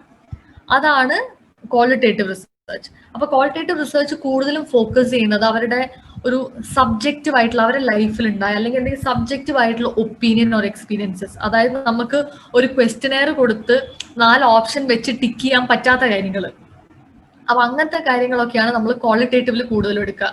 അപ്പൊ അതുകൊണ്ട് തന്നെ ക്വാളിറ്റേറ്റീവില് നമ്മൾ കൂടുതലും ഇന്റർവ്യൂസ്, ഫോക്കസ് ഗ്രൂപ്പ് ഡിസ്കഷൻ, പിന്നെ ഓപ്പൺ എൻഡഡ് ക്വസ്റ്റ്യൻസ് ആയിരിക്കും. നമുക്ക് ക്വസ്റ്റ്യൻസ് ക്ലോസ്ഡ് എൻഡഡും ഉണ്ട്, ഓപ്പൺ എൻഡഡും ഉണ്ട്. അപ്പം ഓപ്പൺ എൻഡഡ് എന്ന് പറഞ്ഞാല് നമ്മളൊരു ക്വസ്റ്റ്യൻ കൊടുക്കുന്നു, നമ്മുടെ റെസ്പോണ്ടന്റ് അവർക്ക് എന്താണോ നമ്മളോട് പറയേണ്ടത് അവർക്ക് വേണ്ട രീതിയിൽ അവർക്ക് ആൻസർ ചെയ്യാം. പക്ഷെ ക്ലോസ്ഡ് എൻഡഡ് ക്വസ്റ്റ്യൻസ് ആകുമ്പോൾ എന്താ വെച്ചാൽ ഒരു ക്വസ്റ്റ്യൻ ഉണ്ടാവും, നമ്മൾ കുറച്ച് ഓപ്ഷൻസും കൊടുക്കും, അതിലൊരെണ്ണേ അവർക്ക് പിക്ക് ചെയ്യാൻ പറ്റുള്ളൂ. അപ്പൊ അത് വരുന്നത് അങ്ങനെ ആ ഒരു ക്ലോസ് എൻഡഡ് ക്വസ്റ്റ്യൻസ് അല്ല ക്വാളിറ്റേറ്റീവില് വരുന്നത്. So qualitative research is basically ചെറിയ സാമ്പിൾ സൈസ് ആയിരിക്കും, but at the same time it will be an in-depth analysis and data will be mostly collected through open-ended questions, through interview, focus groups, അങ്ങനെ. Okay? And at the same time quantitative ആണെങ്കിൽ ഇതിന്റെ നേരെ opposite ആണ്. കാരണം quantitative കൂടുതലും large sample, അവർക്ക് വേണ്ടത് ഒരുപാട് നമ്പർ ഓഫ് ആൾക്കാരുടെ ഡേറ്റ. ബേസിക്കലി ബിക്കോസ് ക്വാണ്ടിറ്റേറ്റീവ് റിസർച്ചിൽ വരുന്ന ആ ഒരു ഫൈൻഡിങ്സ് ലാർജർ പോപ്പുലേഷനെ റെപ്രസെന്റ് ചെയ്യുന്നു, അല്ലെങ്കിൽ ഒരു ലാർജർ പോപ്പുലേഷനെ ജനറലൈസ് ചെയ്യുക എന്നാണ് ക്വാണ്ടിറ്റേറ്റീവ് റിസർച്ചിന്റെ ഒരു മെയിൻ എയിം. അതുകൊണ്ട് തന്നെ ഒരുപാട് അധികം സാമ്പിൾസ് വേണം. ആൻഡ് ദാറ്റ് ടു ഇപ്പം ഡേറ്റ കളക്ട് ചെയ്യുന്നത് ഇപ്പം ക്വസ്റ്റ്യനേഴ്സ് ത്രൂ ആയിരിക്കാം, ഇപ്പം ഓൺലൈൻ ക്വസ്റ്റ്യനേഴ്സ് ആവാം, സർവേസ് ആവാം. കൂടുതലും ക്ലോസ് എൻഡഡ് ക്വസ്റ്റ്യൻസ് ആയിരിക്കും, അതായത് ഇങ്ങനെ ഓപ്ഷൻസ് ടിക്ക് ചെയ്യാന്നുള്ളതായിരിക്കും കൂടുതൽ, rather than open ended questions. Okay? And that too ഇതിന്റെ രണ്ടിന്റെയും അനാലിസിസിലും വ്യത്യാസമുണ്ട്. കാരണം ക്വാളിറ്റേറ്റീവ് കൂടുതലും നമുക്ക് സ്റ്റേറ്റിസ്റ്റിക്കൽ അനാലിസിസ് അങ്ങനെയല്ല വരിക, ഇത് തീമാറ്റിക് അനാലിസിസ് ആയിരിക്കും. കാരണം നമ്മളിപ്പം ഒരാളോട് ഒരു ഇൻഡെപ്ത്, കുറച്ച് പേരോട് ഒരു പെർട്ടിക്കുലർ തീമിൽ ഒരു ഇൻഡെപ്ത് അനാലിസിസ് നടത്തുമ്പോൾ അതിൽ നിന്ന് കുറെ തീംസ് മെർജ് ചെയ്യും. ഫോർ എക്സാമ്പിൾ ഈ ഡൊമസ്റ്റിക് വയലൻസിന് വിക്റ്റമായ കുട്ടികൾ, അപ്പൊ അങ്ങനത്തെ കുട്ടികളുടെ ഒരു സ്റ്റഡിയാണ് ഇപ്പൊ ക്വാളിറ്റേറ്റീവ് റിസർച്ച് ആയിട്ട് ഞാൻ ചെയ്യുന്നതെങ്കിൽ ഞാനിപ്പോൾ ഈ ഡൊമസ്റ്റിക് വയലൻസിന് വിക്റ്റമായ കുട്ടികളോട് പോയി സംസാരിക്കും. അതായത് അവരോട് എന്താണ് അവരുടെ എക്സ്പീരിയൻസ്, അവരെന്താണ് what they have gone through എന്നുള്ളത് ഞാനിങ്ങനെ അവരുടെ സ്റ്റഡി ചെയ്യും. അപ്പൊ അതിൽ ഞാനൊരു ക്വസ്റ്റ്യനും കൊണ്ട് കൊടുത്ത് okay domestic violence, what cause domestic violence എന്ന് 4 ഓപ്ഷൻ ഇട്ട് കൊടുത്താൽ എല്ലാവർക്കും അതായിരിക്കില്ല കാര്യം. അപ്പൊ അതുകൊണ്ട് തന്നെ ഞാനിതൊരു ഓപ്പൺ മൈൻഡ് ആയിട്ട് പോയി അവരോട് ഇങ്ങനെ കാര്യങ്ങൾ ചോദിക്കാം. അപ്പൊ അവരുടേതായ ഉത്തരങ്ങളാണ് എനിക്ക് തരുന്നത്. അപ്പൊ ഞാൻ അവരുടെ ആൻസേഴ്സ് നോട്ട് ഡൗൺ ചെയ്യും. അങ്ങനെ കുറച്ച് പേരോട് സംസാരിച്ചതിന് ശേഷം എനിക്ക് കുറെ തീംസ് അതിന് കിട്ടും. ഫോർ എക്സാമ്പിൾ ഒരു തീം ചിലപ്പം ഓക്കെ ഒരു ഡൊമസ്റ്റിക് വയലൻസിന്റെ കാരണം എന്ന് പറഞ്ഞ് കുറെ കുട്ടികൾ പറഞ്ഞ ഒരു കാര്യം ചിലപ്പം ആൽക്കഹോളിസം ആവാം, പേരന്റിന്റെ ആൽക്കഹോളിസം ആവാം. അപ്പൊ അങ്ങനെ ആവുമ്പോൾ ആ ഒരു ക്വാളിറ്റേറ്റീവ് സ്റ്റഡിയിൽ നിന്ന് എമേർജ് ചെയ്ത ഒരു തീമാണ് ആൽക്കഹോളിസം ഓഫ് പേരന്റ്. അപ്പൊ അത് അതിന് വന്നൊരു തീമാണ്, അപ്പൊ അത് ഇവൻച്വലി ഇവോൾവ് ചെയ്യുന്നതാണ്. പക്ഷെ അറ്റ് ദ സെയിം ടൈം ക്വാണ്ടിറ്റേറ്റീവിലാണെങ്കിൽ നമ്മൾ ഓൾറെഡി കുറെ ഓപ്ഷൻസും കൊണ്ടാണ്, അപ്പൊ അതിൽ അവർ ഓപ്ഷൻസ് ടിക്ക് ചെയ്യുമ്പോൾ അതിന്റെ ബേസിസിലാണ് നമ്മൾ എടുക്കുക. ഫോർ എക്സാമ്പിൾ ഇപ്പൊ ഡൊമസ്റ്റിക് വയലൻസ് നോക്കുകയാണെങ്കിൽ തന്നെ അതിലിപ്പോ ഒരു ഫാക്ടേഴ്സ് ആയിട്ട് ചിലപ്പോൾ നമുക്ക് ക്വാണ്ടിറ്റേറ്റീവില് നമ്മൾ ഓപ്ഷൻസിൽ കൊടുക്കാൻ ചാൻസ് ഒന്ന് ചിലപ്പം ഫൈനാൻഷ്യൽ ക്രൈസിസ് ആവാം, സിംഗിൾ പേരന്റ്, ആൽക്കഹോളിസം. ഇതൊക്കെ ഇപ്പൊ ചിലപ്പം ഒരു ക്വാണ്ടിറ്റേറ്റീവ് റിസർച്ചിലാണെങ്കിൽ what do you think cause domestic violence മറ്റും 4 ഓപ്ഷൻ കൊടുക്കും നമ്മള്. അല്ലെങ്കിൽ ഓൾറെഡി ഉള്ള 4 ഓപ്ഷനിൽ ഒരെണ്ണേ അവർക്ക് ടിക്ക് ചെയ്യാൻ പറ്റുള്ളൂ. ഇപ്പൊ ചിലപ്പോൾ അവരുടെ പ്രശ്നം അതൊന്നും അല്ലായിരിക്കും, വേറെ തന്നെ ഒരു ഫാക്ടർ ആയിരിക്കാം. പക്ഷെ ക്വാണ്ടിറ്റേറ്റീവ് റിസർച്ചിൽ അത് അവർക്ക് എക്സ്പ്രസ് ചെയ്യാൻ പറ്റില്ല, കാരണം they are forced to tick one of the options. പക്ഷെ at the same time qualitative ആകുമ്പോൾ അവരുടെ എക്സ്പീരിയൻസ്, അവരുടെ ഒപ്പീനിയൻസ്, അവരുടെ ഫീലിങ്സ് അവർക്ക് ഓപ്പൺ ആയിട്ട് പറയാം. So it's a more closer relationship between the researcher and the respondent, qualitative research. Okay, and that too നമ്മൾ quantitative research നമ്മൾ അനാലിസിസ് ചെയ്യുക എത്ര ശതമാനം ആൾക്കാർ ഇങ്ങനെ പറഞ്ഞു, എത്ര പെർസെന്റേജ് ആൾക്കാർ, എത്ര മീൻ, മീഡിയൻ, മോഡ്, പിന്നെ ഡിസ്ക്രിപ്റ്റീവ്, സ്റ്റാറ്റിസ്റ്റിക്സ് ഒക്കെ വെച്ചിട്ടാണ് നമ്മൾ ക്വാണ്ടിറ്റേറ്റീവിന്റെ റിസൾട്ട്സ് എടുക്കുക. അതായത് ഓക്കെ, ഇത്ര പെർസെന്റേജ് ആൾക്കാർ ഇങ്ങനെ പറഞ്ഞിട്ടുണ്ട്, ഇത്ര പെർസെന്റേജ് ആൾക്കാർ ഇതിനോട് യോജിച്ചിട്ടുണ്ട്. അപ്പൊ അങ്ങനെയാണ് നമ്മളെ ക്വാണ്ടിറ്റേറ്റീവിലെ ഒരു അനാലിസിസ് പാർട്ട് വരിക. ഓക്കെ, ഇത് അതിന്റെ ഒരു ബ്രീഫ് ആയിട്ടുള്ള ഒരു ടാബുലോ കോളമാണ്.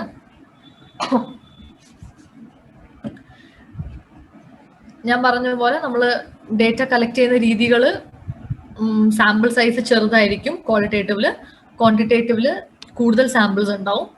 മെത്തഡോളജി ഇപ്പം ക്വാളിറ്റേറ്റീവ് റിസർച്ച് ആണെങ്കിൽ ഫോക്കസ്ഡ് ഗ്രൂപ്പ്സ് ആവാം, ഇൻഡെപ്ത് ഇന്റർവ്യൂസ് ആവാം, 1-on-1 സെഷൻസ് ആണ്. ക്വാണ്ടിറ്റേറ്റീവിലാണെങ്കിൽ സർവേസ്, ഇപ്പൊ ഫോൺ ത്രൂ എടുക്കുന്ന, അല്ലെങ്കിൽ ഇപ്പൊ ക്വസ്റ്റനേഴ്സ് ആവാം, നമ്മൾ മെയിൽ ക്വസ്റ്റനേഴ്സ് ആവാം. പിന്നെ ഡേറ്റ കളക്ഷൻ എന്ന് പറഞ്ഞാൽ നമ്മൾ കറക്റ്റ് ഇങ്ങനെ ക്വസ്റ്റ്യൻസ് കൊടുത്ത് അതിന് ഉത്തരങ്ങൾ മാർക്ക് ചെയ്യുന്നതിനേക്കാളും കൂടുതൽ അവരുടെ എക്സ്പീരിയൻസ് എന്താണോ, അവർക്ക് എന്താണോ പറയാനുള്ളത് എന്നുള്ളതാണ് നമ്മുടെ ഫോക്കസ്. പിന്നെ തേർഡ് വൺ ആണ് മിക്സ്ഡ് മെത്തേഡ്സ്. മിക്സ്ഡ് മെത്തേഡ്സ് എന്ന് പറഞ്ഞാൽ പേര് പറയുന്ന പോലെ തന്നെ ക്വാളിറ്റേറ്റീവ് ആൻഡ് ക്വാണ്ടിറ്റേറ്റീവിനെ മിക്സ് ചെയ്യാണ് ചെയ്യുന്നത്. ഓക്കെ, അപ്പൊ ഇത് എന്തിനാണ് മിക്സ് ചെയ്യുന്നത് എന്ന് ചോദിച്ചാൽ, ഇപ്പം ചില റിസർച്ചേഴ്സിന് ഒരു ഫീലിംഗ് വരും, ഓക്കെ ഞാൻ ചിലപ്പം ഈ ഒരു ടോപ്പിക്കിൽ വെറും ക്വാളിറ്റേറ്റീവ് മാത്രം എടുത്താൽ എനിക്ക് ആ വേണ്ട അത്ര ഡേറ്റ കിട്ടില്ല, അല്ലെങ്കിൽ വെറും ക്വാണ്ടിറ്റേറ്റീവ് മാത്രം എടുത്താൽ എനിക്കിപ്പോൾ ചില ക്വസ്റ്റ്യൻസിനൊന്നും ഞാൻ വിചാരിച്ച പോലെ ഒരു പ്രോപ്പർ ആൻസർ കിട്ടിയില്ലെങ്കിലോ, അല്ലെങ്കിൽ ചില ഏരിയാസ് എനിക്ക് കുറച്ചും കൂടെ ഡീപ്പായിട്ട് മനസ്സിലാക്കണം. അങ്ങനെ ഉള്ളപ്പം, അതായത് ഇപ്പം when you feel that one particular either the qualitative or the quantitative alone is not enough for your research or will not give you the answers for your question, അങ്ങനെ വരുമ്പോഴാണ് നമ്മൾ മിക്സ്ഡ് മെത്തേഡ്സ് എടുക്കുക. അതായത് നമ്മൾ ക്വാണ്ടിറ്റേറ്റീവിനെയും ക്വാളിറ്റേറ്റീവിനെയും ഉപയോഗിക്കുന്നു. അപ്പൊ അത് നമ്മൾ 3 രീതിയിലാണ് ഉപയോഗിക്കുക, വിച്ച് ഇസ് ഒന്ന് കൺവേർജന്റ് പാരലൽ ഡിസൈൻ. അത് എന്ന് പറഞ്ഞാൽ നമ്മൾ ബോത്ത് ക്വാണ്ടിറ്റേറ്റീവ് ഡേറ്റയും ക്വാളിറ്റേറ്റീവ് ഡേറ്റയും ഒരേ സമയത്ത് എടുക്കുന്നു. അതായത് ക്വാണ്ടിറ്റേറ്റീവ് മെത്തേഡും ക്വാളിറ്റേറ്റീവ് മെത്തേഡ് 2 രീതിയിലും ഒരേ ടൈം സൈമൾട്ടേനിയസ് ആയിട്ട് ഡേറ്റ കളക്ട് ചെയ്യുന്നു. അതാണ് convergent parallel design. Second one explanatory sequential design. Explanatory sequential എന്ന് പറഞ്ഞാൽ നമ്മൾ ആദ്യം നമ്മുടെ റെസ്പോണ്ടൻസിന്റെ അടുത്ത് ക്വാണ്ടിറ്റേറ്റീവ് ഡേറ്റ വാങ്ങുന്നു, അതിനുശേഷം ക്വാളിറ്റേറ്റീവ്. അപ്പം കൺവേർജന്റ് എന്ന് പറഞ്ഞാൽ ക്വാണ്ടിറ്റേറ്റീവും ക്വാളിറ്റേറ്റീവ് ഒരുമിച്ച്. എക്സ്പ്ലനേറ്ററി സീക്വൻഷ്യൽ എന്ന് പറഞ്ഞാൽ first quantitative followed by qualitative. അപ്പൊ അങ്ങനെ വരുമ്പം പ്രയോറിറ്റി ഇസ് ഫോർ ക്വാണ്ടിറ്റേറ്റീവ്, കാരണം ആദ്യം ക്വാണ്ടിറ്റേറ്റീവ് എടുത്തതിന് ശേഷമാണ് ക്വാളിറ്റേറ്റീവ് എടുക്കുന്നത്. അപ്പൊ കൂടുതൽ ഇമ്പോർട്ടൻസ് കൊടുക്കുന്നത് ഇസ് ഫോർ ക്വാണ്ടിറ്റേറ്റീവ്. പിന്നെ തേർഡ് ആണ് എക്സ്പ്ലോറേറ്ററി സീക്വൻഷ്യൽ ഡിസൈൻ. അപ്പം എക്സ്പ്ലോറേറ്ററി സീക്വൻഷ്യൽ എന്ന് പറയുമ്പോൾ നമ്മൾ ഫസ്റ്റ് ക്വാളിറ്റേറ്റീവ് ഡേറ്റ പിന്നെ ക്വാണ്ടിറ്റേറ്റീവ് ഡേറ്റ. അപ്പൊ അങ്ങനെ വരുമ്പം നമ്മൾ കൂടുതൽ ഇമ്പോർട്ടൻസ് കൊടുക്കുന്നത് ക്വാളിറ്റേറ്റീവ് ഡേറ്റയ്ക്കാണ്. ഓക്കെ, അപ്പൊ അതായത് നമ്മൾ 3 രീതിയിലാണ് മിക്സ് ചെയ്യുന്നത്. ഒന്ന് ക്വാണ്ടിറ്റേറ്റീവും ക്വാളിറ്റേറ്റീവും ഒരുമിച്ച് അറ്റ് എ ടൈം മിക്സ് ചെയ്ത് ഡേറ്റ എടുക്കുന്നു, അതാണ് convergent. Second explanatory sequential. Explanatory sequential ആയതുകൊണ്ട് ആദ്യം ക്വാണ്ടിറ്റേറ്റീവ് പിന്നെ ക്വാളിറ്റേറ്റീവ്. തേർഡ് രീതി is exploratory sequential, which is ആദ്യം qualitative followed by quantitative. Okay, അപ്പൊ ഇത് ബേസിക്കലി ഒരു റിസർച്ചറിന്റെ ഡിസ്ക്രിപ്ഷൻ ആണ്. അവർ ആ പെർട്ടിക്കുലർ റിസർച്ചറിന് ക്വാണ്ടിറ്റേറ്റീവ് വേണോ ക്വാളിറ്റേറ്റീവ് വേണോ അതോ മിക്സ്ഡ് മെത്തേഡ്സ് വേണോ എന്നുള്ളത്. കാരണം ഇതിൽ തന്നെ ഇപ്പം മിക്സ്ഡ് മെത്തേഡ്സിൽ ഈ 3 രീതികളുള്ള പോലെ തന്നെ ക്വാണ്ടിറ്റേറ്റീവില് നമുക്ക് പല ക്ലാസിഫിക്കേഷൻസ്, ക്വാണ്ടിറ്റേറ്റീവ് റിസർച്ചിന്റെ പല ടൈപ്പ് ഉണ്ട്. First one descriptive research. അപ്പൊ ഡിസ്ക്രിപ്റ്റീവ് റിസർച്ച് എന്ന് പറഞ്ഞാൽ ബേസിക്കലി ഒരു കാര്യത്തിനെ ഡിസ്ക്രൈബ് ചെയ്യുക, അത്രേ ഉള്ളൂ. അതായത് ഡിസ്ക്രിപ്റ്റീവ് റിസർച്ച് എന്ന് പറഞ്ഞാൽ നമ്മളിപ്പോൾ ഒരു ടോപ്പിക്കിനെ വെറുതെ ഡിസ്ക്രൈബ് ചെയ്യുന്നു, അല്ലാണ്ട് അതിലെ വേരിയബിൾസ് തമ്മിലുള്ള റിലേഷൻഷിപ്പോ ഒരു വേരിയബിളിന് മറ്റേ വേരിയബിളിന്റെ മേലുള്ള എഫക്റ്റോ ഒന്നും പഠിക്കുന്നില്ല. ഡിസ്ക്രിപ്റ്റീവ് എന്ന് പറഞ്ഞാൽ പേരിലുള്ള പോലെ തന്നെ you are just describing. Okay, ആ വേരിയബിളിനെ ഡിസ്ക്രൈബ് ചെയ്യുക, അത്രേ ഉള്ളൂ. അല്ലാണ്ട് ഇപ്പം ജോബ് സാറ്റിസ്ഫാക്ഷനും സാലറിയും അതെന്താന്ന് പഠിക്കുന്നു എന്നല്ലാണ്ട് അത് തമ്മിലുള്ള റിലേഷൻഷിപ്പ് ഒന്നും പഠിക്കാതെ ജസ്റ്റ് ഓക്കെ ജോബ് സാറ്റിസ്ഫാക്ഷനും സാലറിയും അത്ര മാത്രം പഠിച്ചു വെക്കുകയാണെങ്കിൽ that is called a descriptive research. Okay, പിന്നെ second one correlation research. Correlation research എന്ന് പറഞ്ഞ പോലെ നമ്മൾ ആ റിലേഷൻഷിപ്പ് പഠിക്കുന്നുണ്ട്. അതായത് ഇപ്പം നേരത്തെ ഞാൻ പറഞ്ഞ പോലെ തന്നെ ജോബ് സാറ്റിസ്ഫാക്ഷനും സാലറിയും തമ്മിലുള്ള റിലേഷൻഷിപ്പ് പഠിക്കുന്നുണ്ട്. പിന്നെ അതേപോലെ വർക്കിംഗ് അവേഴ്സും ജോബ് സാറ്റിസ്ഫാക്ഷനും വർക്കിംഗ് എൻവയൺമെന്റും ജോബ് സാറ്റിസ്ഫാക്ഷനും അങ്ങനെ വേരിയബിൾസ് കണ്ടുപിടിച്ച് അവർ തമ്മിൽ എന്താണ് ബന്ധം, അതായത് ഒരെണ്ണം കൂടുമ്പോൾ മറ്റേത് കൂടുന്നുണ്ടോ, ഒരെണ്ണം കുറയുമ്പോൾ മറ്റേത് കുറയുന്നുണ്ടോ, അതായത് ഇപ്പം സാലറി കൂടുമ്പം ജോബ് സാറ്റിസ്ഫാക്ഷൻ കൂടുന്നുണ്ടോ, സാലറി കുറയുമ്പം ജോബ് സാറ്റിസ്ഫാക്ഷൻ കുറയുന്നുണ്ടോ, ഇങ്ങനെയൊക്കെ ഉള്ളൊരു സ്റ്റഡിയാണ് നമ്മൾ ചെയ്യുന്നതെങ്കിൽ ഇറ്റ്സ് കോൾഡ് കോറിലേഷൻ സ്റ്റഡി. അതായത് റിലേഷൻഷിപ്പ് ബിറ്റ്വീൻ വേരിയബിൾസ് ആണ് നമ്മളതിൽ പഠിക്കുന്നത്. Okay, so the first one is descriptive, where you're just describing. You're not exploring the relationship, you're not studying the cause and effect, you're not studying the kind of relationship between the variables. So second one is correlation, where you are establishing or understanding the relationship between variables. Okay, survey research എന്ന് പറഞ്ഞാൽ basically ഒരു large population ആൾക്കാരുടെ data collect ചെയ്യുന്ന research. Okay, അതെന്ന് പറഞ്ഞാൽ നമ്മളിപ്പം normal surveys തന്നെ, നമ്മുടെ ഇവിടെ നടക്കുന്ന സർവേസ് തന്നെ, അത് സർവേ റിസർച്ചിന്റെ എക്സാമ്പിൾ. അതായത് നമ്മൾ ക്വാണ്ടിറ്റേറ്റീവ് ആയിട്ട് ഒരുപാട് ആൾക്കാരുടെ ഡേറ്റ നമുക്ക് വേണം റെക്കോർഡിംഗ് ഓർ റെക്കോർഡ് കീപ്പിംഗ് പെർപ്പസസിന്. അതാണ് സർവേ റിസർച്ച് എന്ന് പറയുന്നത്. അപ്പൊ സർവേ റിസർച്ചിനെ 2 ടൈപ്പ് ഉണ്ട്, ക്രോസ് സെക്ഷനിലും ലോഞ്ചിറ്റ്യൂഡിനലും. ക്രോസ് സെക്ഷനിൽ എന്ന് പറഞ്ഞാൽ ഒരു സമയത്ത് എടുക്കുന്ന ഡേറ്റ മുഴുവൻ, അതായത് ആ data full at a time ഒരു സമയത്താണ് കളക്ട് ചെയ്യുന്നത്. ലോഞ്ചിറ്റ്യൂഡിൽ എന്ന് പറഞ്ഞാൽ ഇപ്പൊ കുറേ സമയം എടുത്ത് കളക്ട്, അതായത് ഇപ്പം throughout the year data collect ചെയ്യുക, അത് longitudinal. But at a time ഒറ്റ സമയത്തിനുള്ളിൽ എല്ലാ ഡേറ്റയും കളക്ട് ചെയ്തെടുക്കുന്നത് is called cross sectional study. ഇപ്പൊ നമ്മളിപ്പം ഫോർ എക്സാമ്പിൾ എന്തെങ്കിലും ഒരു ഓക്കെ, നമ്മൾ ഒരു പെർട്ടിക്കുലർ ക്രോപ്പിന്റെ ഗ്രോത്ത്, ഒരു കൊല്ലം ഒരു പെർട്ടിക്കുലർ ക്രോപ്പ് പാഡിയോ എന്തെങ്കിലും, ആ ഒരു പെർട്ടിക്കുലർ ക്രോപ്പിന്റെ ഗ്രോത്ത് ഒരു കൊല്ലം എങ്ങനെയാണ് എന്ന് മനസ്സിലാക്കണമെങ്കിൽ ആ ഒരു ക്രോപ്പിനെ പറ്റിയുള്ള സ്റ്റഡി നമ്മൾ ഒരു ഫുൾ ഇയർ, അതായത് പല സീസൺസിലും ചെയ്യും. അതായത് മൺസൂൺ, വിന്റർ, സമ്മർ. അപ്പൊ അങ്ങനെ ഒരു വലിയൊരു ടൈം പീരീഡിൽ നമ്മൾ ടൈം എടുത്ത് ചെയ്യുന്ന സ്റ്റഡിയാണ് ലോഞ്ചിറ്റ്യൂഡിനൽ സ്റ്റഡി. ക്രോസ് സെക്ഷൻ ആണെങ്കിൽ അറ്റ് എ ടൈം ഒരു ഇമ്മീഡിയറ്റ് ആയിട്ട് ചെയ്യുന്ന ഒരു സ്റ്റഡി, അല്ലാണ്ട് അത് കുറെ ടൈം എടുത്ത് ചെയ്യുന്നതല്ല. ആ ഒരു ടൈമിൽ ക്രോസ് സെക്ഷനിലായിട്ട് ഇമ്മീഡിയറ്റ്ലി നമ്മൾ കളക്ട് ചെയ്യുന്ന പിക്ക് ചെയ്യുന്ന ഡേറ്റയാണ് ക്രോസ് സെക്ഷണൽ ഡേറ്റ. ഓക്കെ, പിന്നെ വരുന്നതാണ് എക്സ്പെരിമെന്റൽ റിസർച്ച്. എക്സ്പെരിമെന്റൽ റിസർച്ചിനെ നമ്മൾ it's also called true experiment. അതായത് എക്സ്പെരിമെന്റ് റിസർച്ച് എന്ന് പറഞ്ഞാൽ ബേസിക്കലി നമ്മൾ എന്താ പറയുക, പ്യോർ എക്സ്പെരിമെന്റൽ റിസർച്ച് എന്നാണ് അത് പറയാ. അതെന്ന് പറഞ്ഞാൽ നമ്മളൊരു ഇൻഡിപെൻഡന്റും ഡിപെൻഡന്റും വേരിയബിൾ നമുക്ക് ഉണ്ടാവും. അപ്പം ഇതിൽ നമ്മളൊരു ഇൻഡിപെൻഡന്റ് വേരിയബിളിനെ ഐഡന്റിഫൈ ചെയ്ത് അതിനെ മാനിപ്പുലേറ്റ് ചെയ്യും, അതായത് അതിനെ കൺട്രോൾ ചെയ്ത് വയ്ക്കും. അപ്പൊ ഈ പ്യോർ എക്സ്പെരിമെന്റൽ റിസർച്ച് എന്ന് പറഞ്ഞാൽ നമുക്കൊരു കൺട്രോൾ ഗ്രൂപ്പും ഉണ്ടാവും, ഒരു എക്സ്പെരിമെന്റൽ ഗ്രൂപ്പും ഉണ്ടാവും. ഓക്കെ, അപ്പൊ നമ്മളൊരു പെർട്ടിക്കുലർ ഒരു ഇന്റർവെൻഷൻ എടുത്തിട്ട് ഇപ്പൊ ഞാൻ ഒരു എക്സാമ്പിൾ പറയുകയാണെങ്കിൽ, നമ്മളിപ്പോ ഞാൻ ഈ കോവിഡ് വാക്സിന്റെ എക്സാമ്പിൾ തന്നെ വെച്ച് പറഞ്ഞുതരാം. ഇപ്പൊ ഒരു വാക്സിൻ നമ്മൾ കണ്ടുപിടിച്ചെങ്കിൽ അതിനെ നമ്മളൊരു എക്സ്പെരിമെന്റൽ റിസർച്ച് ആക്കി വെക്കുകയാണെങ്കിൽ നമുക്ക് 2 ഗ്രൂപ്പ് ഓഫ് ആൾക്കാരെ നമ്മൾ വെക്കുന്നു. അതിൽ ഒരു ഗ്രൂപ്പ്, ഓക്കെ ഫൈൻ, ഞാനില്ലേ ഈ എക്സാമ്പിൾ പറയാം. നമുക്ക് ഹോർലിക്സിന്റെ അഡ്വർടൈസ്മെന്റ് നമ്മൾ കണ്ടിട്ടുണ്ടാവില്ലേ, ഹോർലിക്സ് കുടിക്കുന്ന കുട്ടികൾ ടോളർ, സ്ട്രോങ്ങർ, ഷാർപ്പർ ആവുന്നു എന്നുള്ളൊരു എക്സാം, അങ്ങനത്തെ ഒരു ഇതുണ്ട്. അപ്പൊ അതിനെ ഞാനൊരു എക്സ്പെരിമെന്റൽ റിസർച്ച് ആക്കി പറയുകയാണെങ്കിൽ ഒരു 2 ഗ്രൂപ്പ് ഓഫ് കുട്ടികൾ, 5 കുട്ടികൾ എത്ര വെച്ചാൽ 2 ഗ്രൂപ്പ് ഓഫ് കുട്ടികളെ വെക്കുന്നു. എൻ്റെ അതിൽ ഒരു ഗ്രൂപ്പ് കുട്ടികൾക്ക് 2 ഗ്രൂപ്പ് ഓഫ് കുട്ടികളുടെയും ഹൈറ്റും വെയിറ്റും ആദ്യം അവരെടുത്ത് മെഷർ ചെയ്ത് വെക്കുന്നു. അത് കഴിഞ്ഞിട്ട് അതിൽ ഒരു ഗ്രൂപ്പ് ഓഫ് കുട്ടികൾക്ക് ഈ ഹോർലിക്സ് ഡ്രിങ്ക് കൊടുക്കുന്നു, ഒരു for a period of time, may be 3 months or 4 months or whatsoever. അവർക്ക് ഡ്രിങ്ക് കൊടുത്തിട്ട് അതിന് ശേഷം അത്രയും കാലം അവർ ഹോർലിക്സ് കുടിച്ചതിന് ശേഷം ഒരു 3 മാസമോ 4 മാസത്തിനോ ശേഷം ഈ 2 ഗ്രൂപ്പിന്റെയും ഹൈറ്റും വെയിറ്റും ഒന്നും കൂടെ ടെസ്റ്റ് ചെയ്യുന്നു. ഓക്കെ, അപ്പം ആദ്യം നമ്മൾ 2 ഗ്രൂപ്പാക്കി, അതിൽ ഒരു ഗ്രൂപ്പിലെ കുട്ടികൾക്ക് മാത്രം ഹോർലിക്സ് കൊടുത്തു, മറ്റേ ഗ്രൂപ്പുകാർക്ക് ഹോർലിക്സ് കൊടുത്തിട്ടില്ല. അപ്പൊ അതിനുശേഷം നമ്മളൊരു കുറച്ച് ടൈം പീരീഡിന് ശേഷം ഇവരുടെ ഹൈറ്റും വെയിറ്റും ഐക്യവും ഒക്കെ ടെസ്റ്റ് ചെയ്യാണ്. അപ്പം അതില് ചിലപ്പം ഈ ഹോർലിക്സ് കുടിച്ച കുട്ടികൾക്ക് ഹൈറ്റും കൂടി, വെയിറ്റും കൂടി, ഐക്യവും കൂടി.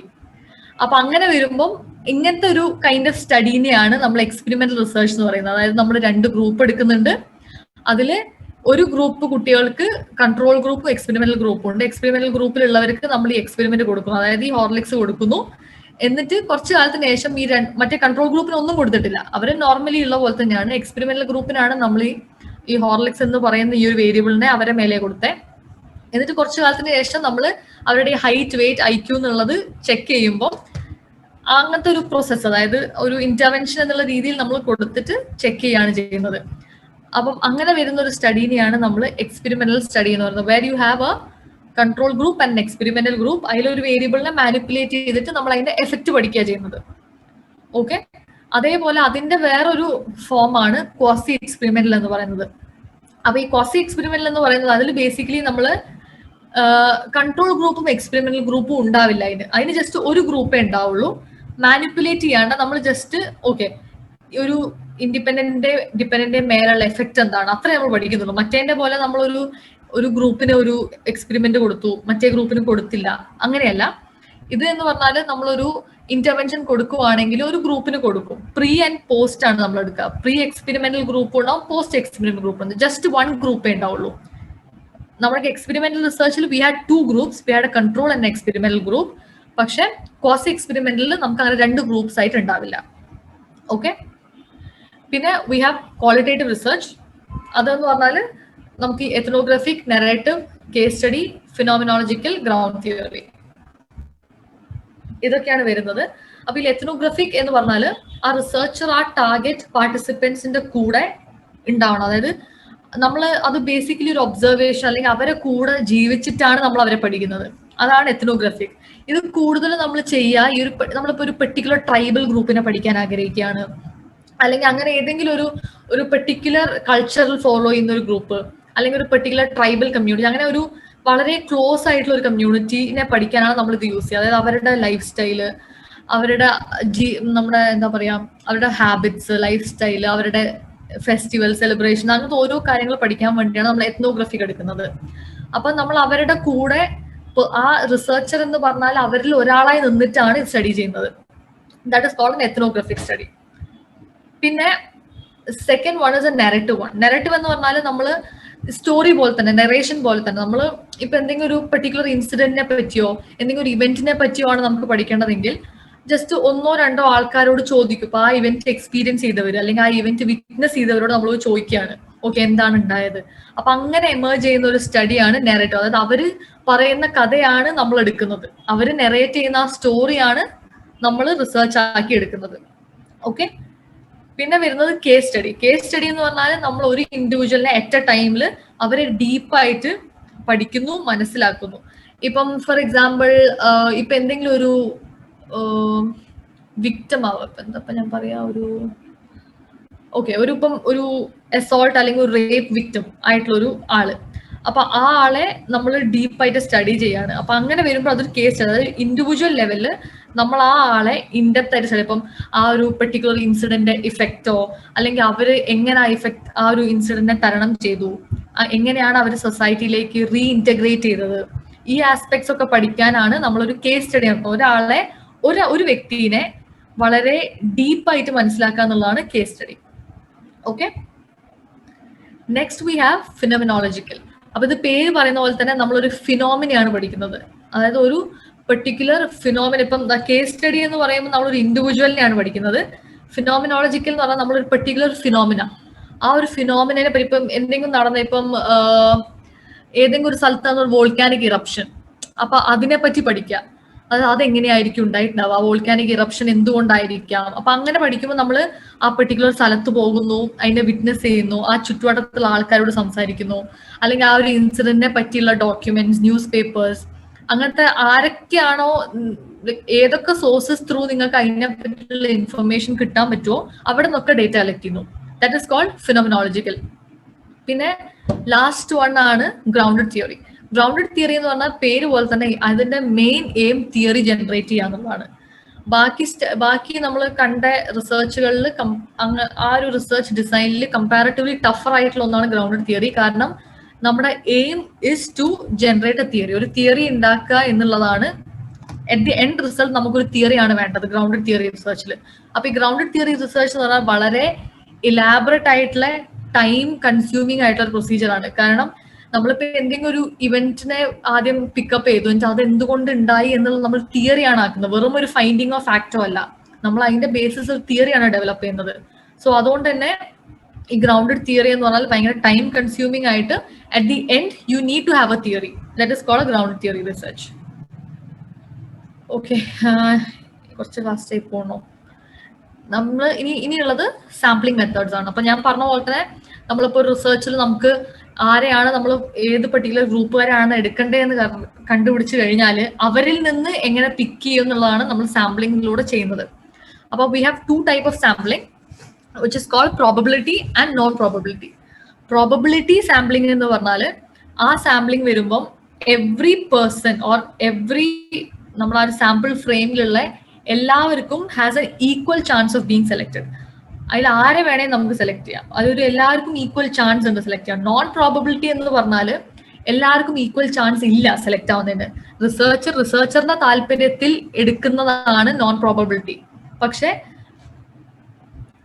പ്രോബബിലിറ്റി സാമ്പിളിംഗ് ആണെങ്കിൽ നമുക്ക് റിസർച്ചറിന്റെ താല്പര്യമൊന്നുമില്ല, ബയസ്ഡ് ഒന്നും ആയിരിക്കില്ല. റിസർച്ചർ ജസ്റ്റ് റാൻഡം ആയിട്ട് എടുക്കും. അതായത് ഏതൊരാൾക്ക് വേണമെങ്കിലും ആ സാമ്പിൾ ഫ്രെയിമിൽ സെലക്ട് ആവാം.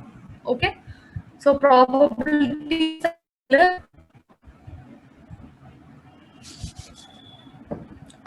First probability sampling, researcher sets a selection, chooses member randomly. Non-probability ആണെങ്കിൽ fixed or predefined selection process ഇല്ല. അപ്പൊ റിസർച്ചറിന് തോന്നുന്ന പോലെ പിക്ക് ചെയ്തെടുക്കുകയാണ് ചെയ്യുന്നത്. അപ്പൊ first one is simple random sampling. അതെന്ന് പറഞ്ഞാൽ ഏറ്റവും കൂടുതൽ യൂസ് ചെയ്യുന്ന ടൈപ്പ് ഓഫ് സാമ്പിളിംഗ് ആണ് സിമ്പിൾ റാൻഡം സാമ്പിളിംഗ്. അപ്പം അത് ബേസിക്കലി എന്താന്ന് വെച്ചാൽ ആദ്യം നമുക്ക് ഉള്ള നമ്മുടെ സാമ്പിളിംഗ് ഫ്രെയിം, നമ്മുടെ പോപ്പുലേഷനെ നമ്മൾ ലിസ്റ്റ് ചെയ്യുന്നു.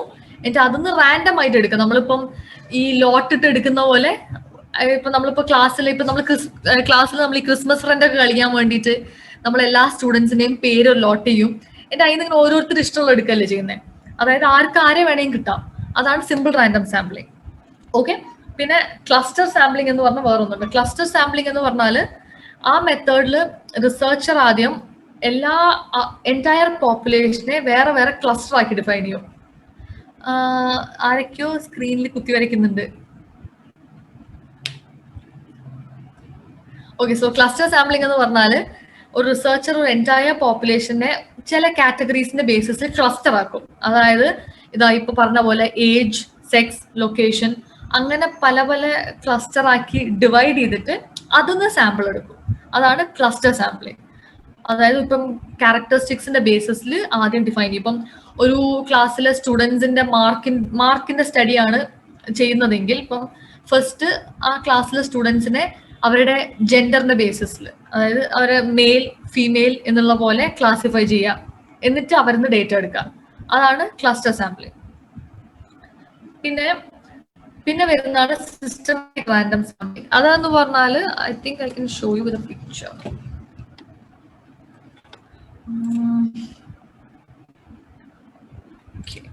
ഓക്കെ, ഇതാണ് നമ്മൾ സിമ്പിൾ റാൻഡം സാമ്പിളിംഗ് എന്ന് പറയുമ്പോൾ ഏതൊരാളെ വേണമെങ്കിൽ സെലക്ട് ചെയ്യാൻ ഒരു പ്രത്യേക ഫോമാറ്റ് ഒന്നുമില്ല.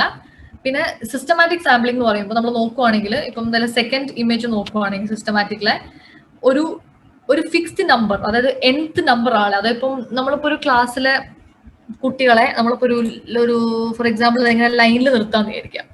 ഇതേപോലെ ഒരു ക്ലാസ്സിലെ ആൾക്കാർ ലൈനിൽ നിർത്താം.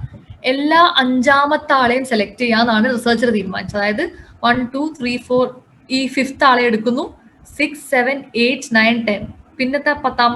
അപ്പൊ 5, 5, 5 ഇന്റർവൽ വെച്ചു 5th ആളെ എടുക്കുന്നു, 10th ആളെ എടുക്കുന്നു, 15th ആളെ എടുക്കുന്നു. അതായത് ഒരു പ്രീ ഡിറ്റർമിൻ കാറ്റഗറി, അതായത് എന്തോ ആവാം നമ്പർ, എല്ലാ 5ാമത്തെ ആളെ എടുക്കുന്നു, 5th ആളെ, 10th, 15th. അപ്പൊ അങ്ങനെ ഡിവൈഡ് ചെയ്ത് അങ്ങനെ പിക്ക് ചെയ്യുന്നതിനെയാണ് നമ്മള് സിസ്റ്റമാറ്റിക് സാമ്പിളിംഗ് എന്ന് പറയുന്നത്. റെഗുലർ ഇന്റർവെൽ ഫിക്സ് ചെയ്തിട്ട് അതിന് ആളെ പിക്ക് ചെയ്യാം. അതാണ് സിസ്റ്റമാറ്റിക് റാൻഡം സാമ്പിളിംഗ്. പിന്നെ അതേപോലെ സ്ട്രാറ്റിഫൈഡ് റാൻഡം സാമ്പിളിംഗ്, അത് വേറൊന്ന്. ഈ സ്ട്രാറ്റിഫൈഡ് റാൻഡം സാമ്പിളിംഗ് എന്താ ചെയ്യുന്നത് വെച്ചാൽ റിസർച്ചർ ഒരു ഗ്രൂപ്പിനെ, ഒരു പെർട്ടിക്കുലർ പോപ്പുലേഷനെ സബ് ഗ്രൂപ്പ്സ് ആക്കി ഡിവൈഡ് ചെയ്യുന്നു. എന്നിട്ട് അതിന്ന് സാമ്പിളിന് എടുക്കുന്നു. ഇപ്പം ഫോർ എക്സാമ്പിൾ നമ്മളിപ്പം കോഴിക്കോട് ഡിസ്ട്രിക്റ്റിലെ ആൾക്കാരെ സാമ്പിളാണ് വേണ്ടതെങ്കിൽ കോഴിക്കോട് ഡിസ്ട്രിക്റ്റിനെ താലൂക്കുകളായിട്ട്, അതായത് ഇപ്പം താലൂക്ക് ആൻഡ് പഞ്ചായത്താക്കി ഡിവൈഡ്, കോഴിക്കോട് കോർപ്പറേഷൻ, ഇപ്പം മെഡിക്കൽ കോളേജിന്റെ ബേപ്പൂർ, അങ്ങനെ പല പല സെക്ഷൻ ആക്കി ഡിവൈഡ് ചെയ്തിട്ട് അതിന്ന് ആൾക്കാരെ എടുക്കുക, അതിന്ന് ഇൻഡിവിജ്വലിനെ പിക്ക് ചെയ്യുക. അതാണ് സ്ട്രാറ്റിഫൈഡ് റാൻഡം സാമ്പിളിംഗ്.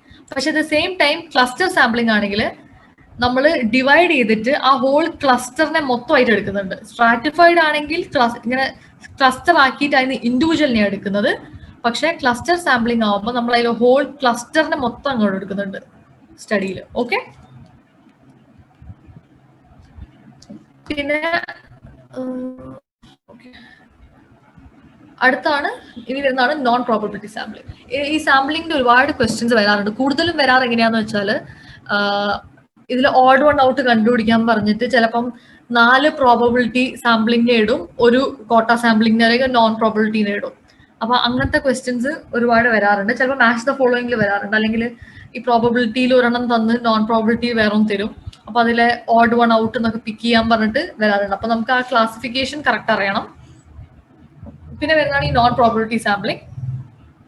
അതെന്ന് പറഞ്ഞാൽ കൺവീനിയൻസ് സാമ്പിളിംഗ്. അത് പേര് പറഞ്ഞ പോലെ തന്നെ നമ്മുടെ റിസർച്ചറിന് ആരെയാണോ മുന്നിൽ കിട്ടിയേ ഏറ്റവും എളുപ്പത്തിൽ ആരെ കിട്ടുന്നോ അവരെടുക്കുക, അതാണ് കൺവീനിയൻസ് സാമ്പിളിംഗ്.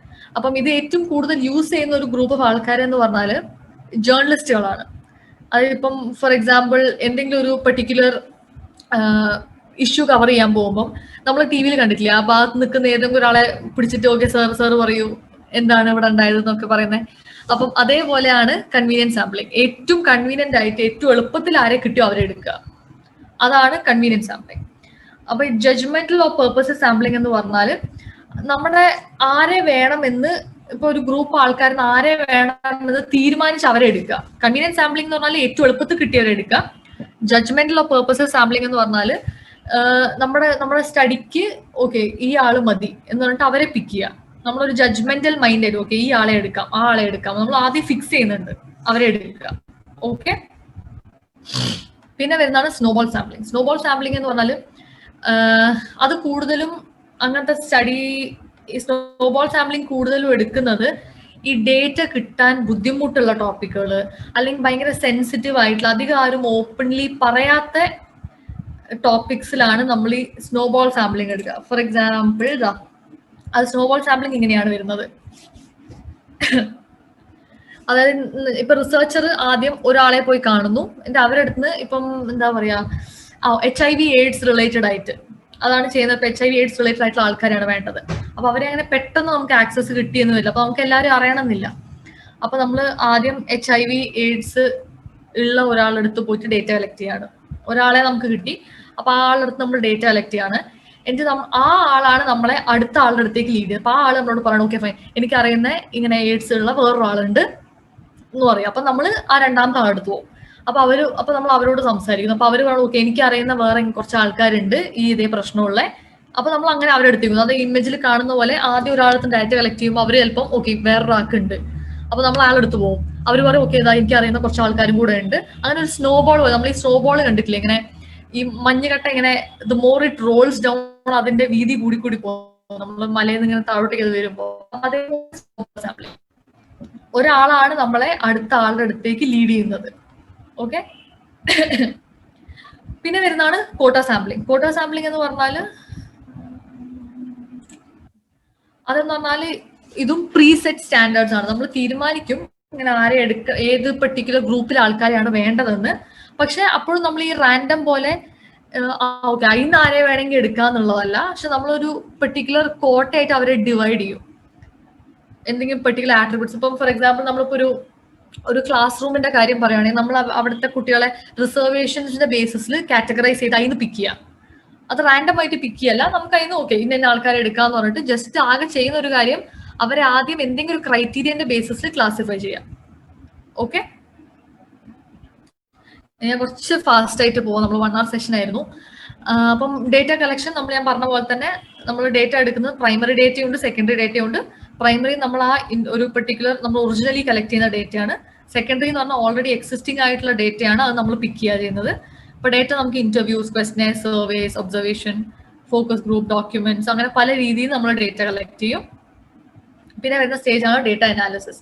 അത് നമുക്ക് ഡേറ്റ കിട്ടിക്കഴിഞ്ഞാൽ നമ്മൾ അതിനെ അനലൈസ് ചെയ്യുന്നുണ്ട്. അപ്പം ഒരുപാട് ടൈപ്പ് ഓഫ് സ്റ്റാറ്റിസ്റ്റിക്കൽ ടെസ്റ്റ് ഉണ്ട്. നമ്മൾ ഓരോരുത്തർ ഇൻഡിവിജ്വൽ സ്റ്റഡീനെയും ഹൈപ്പോസിസിനെയും ഡിപ്പെൻഡ് ചെയ്യും നമ്മൾ ഏത് സ്റ്റാറ്റിസ്റ്റിക്കൽ ടെസ്റ്റ് ആണ് എടുക്കുന്നതെന്ന്. അപ്പം പല ടൈപ്പ് ടെസ്റ്റ് എന്ന് പറഞ്ഞാൽ T test, Z test, chi square, ANOVA, ബൈനോം, പല. അപ്പം ഇത് എന്ന് പറഞ്ഞാൽ നമ്മൾ പാരാമെട്രിക്, നോൺ പാരാമെട്രിക് എന്നുള്ള രീതിയിൽ ഡിവൈഡ് ചെയ്തിട്ടാണ് ടെസ്റ്റുകൾ എടുക്കുന്നത്. അപ്പം അതിൽ നമുക്ക് നമ്മുടെ സ്റ്റഡിക്ക് വേണ്ട നമ്മുടെ വേരിയബിൾസിനെ മനസ്സിലാക്കാൻ പറ്റുന്ന ടെസ്റ്റ് ഏതാ എന്ന് നമ്മൾ ഐഡന്റിഫൈ ചെയ്തിട്ടാണ് നമ്മൾ പിക്ക് ചെയ്യുന്നത്. അപ്പം parametric and non parametric test. ഇതിപ്പോൾ ഞാൻ വളരെ ഡീറ്റെയിൽ ആയിട്ട് പറയുന്നില്ല, ഞാൻ ജസ്റ്റ് ബ്രീഫായിട്ട് കാണിച്ചിരുവാണ്. അപ്പം പല ടൈപ്പ് ടെസ്റ്റ് ഉണ്ട്. പാരാമെട്രിക് എന്ന് പറഞ്ഞാൽ ടി ടെസ്റ്റ്, Z ടെസ്റ്റ് ഒക്കെയാണ് അതിൽ വരുന്നത്. നോൺ പാരാമെട്രിക്കിൽ കൈ സ്ക്വയർ, മാൻ വിറ്റ്നി, മീഡിയൻ, കേസ്, ഈ ടെസ്റ്റ്, ബൈനോമിയൽ ടെസ്റ്റ്, ഇതൊക്കെയാണ് വരുന്നത്. അപ്പം ഇതും നെറ്റിന് ചോദിച്ചിട്ടുള്ള ഒരു ക്വസ്റ്റൻ ആണ്. അതായത് ഇതിൽ ഏതൊക്കെയാണ് പാരാമെട്രിക് ടെസ്റ്റ്, ഏതൊക്കെയാണ് നോൺ പാരാമെട്രിക് ടെസ്റ്റ് എന്നുള്ളത്. ഇത് ഭയങ്കര ഇൻഡെപ്ത് ആയിട്ട് പഠിക്കേണ്ട ഒരു കാര്യമല്ല സ്റ്റാറ്റിസ്റ്റിക്കൽ ടെസ്റ്റ്. ജസ്റ്റ് എന്തൊക്കെയാണ് ടെസ്റ്റുകൾ, എന്തിനാണ് ഉപയോഗിക്കുന്നത്, ഏതാണ് പാരാമെട്രിക്, ഏതാണ് നോൺ പാരാമെട്രിക്, ഈ ഒരു രീതിയിൽ നമ്മൾ പഠിച്ചു വെച്ചാൽ മതി.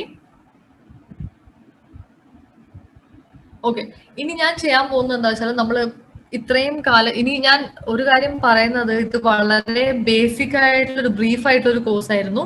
അല്ലാണ്ട് നമ്മൾ റിസർച്ചിന്റെ കംപ്ലീറ്റ്ലി കവേർഡ് എന്ന് പറയാൻ പറ്റില്ല. ഞാൻ വളരെ ബ്രീഫായിട്ട് എടുത്തിട്ടുള്ളൂ, കാരണം ഇതൊരു മിനി കോഴ്സും കൂടി ആയതുകൊണ്ട് ആ ഒരു ടൈം ലിമിറ്റേഷനിൽ വെച്ചിട്ട് ഇത്രേ കവർ ചെയ്യാൻ പറ്റുള്ളൂ. അപ്പം ഇതിന്റെ ഫുള്ളി എക്സ്റ്റെൻഡ് ആയിട്ടുള്ള വേർഷൻ നമ്മൾ ഇനി മെയിൻ സെഷൻസിൽ കൊടുക്കുന്നുണ്ട്. അത് ഓരോന്ന് ഡിഫറൻഷിയേറ്റ് ചെയ്ത് ബ്രേക്ക് ചെയ്തിട്ട് നമ്മൾ എടുക്കുന്നുണ്ട്, കുറച്ചും കൂടി ഇൻഡെപ്ത് ആയിട്ട്. അപ്പൊ ഇതൊരു മിനി കോഴ്സ് എന്നുള്ള രീതിയിൽ ഇത്ര നമ്മൾ കവർ ചെയ്തേ. അപ്പം സോ ക്വസ്റ്റ്യൻസ്, ഇതിപ്പോ പ്രീവിയസ് ഇത്രയും കുറച്ച് കൊല്ലത്തെ ക്വസ്റ്റ്യൻ പേപ്പേഴ്സ് വെച്ച് ജസ്റ്റ് ഒരു 5-6 ക്വസ്റ്റ്യൻസ് നമ്മൾ പിക്ക് ചെയ്തതാണ്, എങ്ങനെയാണ് ചോദിക്കുന്നതെന്ന് നിങ്ങൾക്ക് കാണിച്ചു തരാൻ വേണ്ടിയിട്ട്. അപ്പൊ ഇതാ ഞാൻ പറഞ്ഞത്, ഈ steps of stage of research in which ethical considerations become relevant. അപ്പൊ ഇതിൽ ഏതൊക്കെ സ്റ്റേജിലാണ് എത്തിക്കൽ ആയിട്ടുള്ള കൺസിഡറേഷൻസ് റെലവെന്റ് ആവുന്നത് എന്നുള്ളതാണ് ക്വസ്റ്റ്യൻ വരുന്നത്.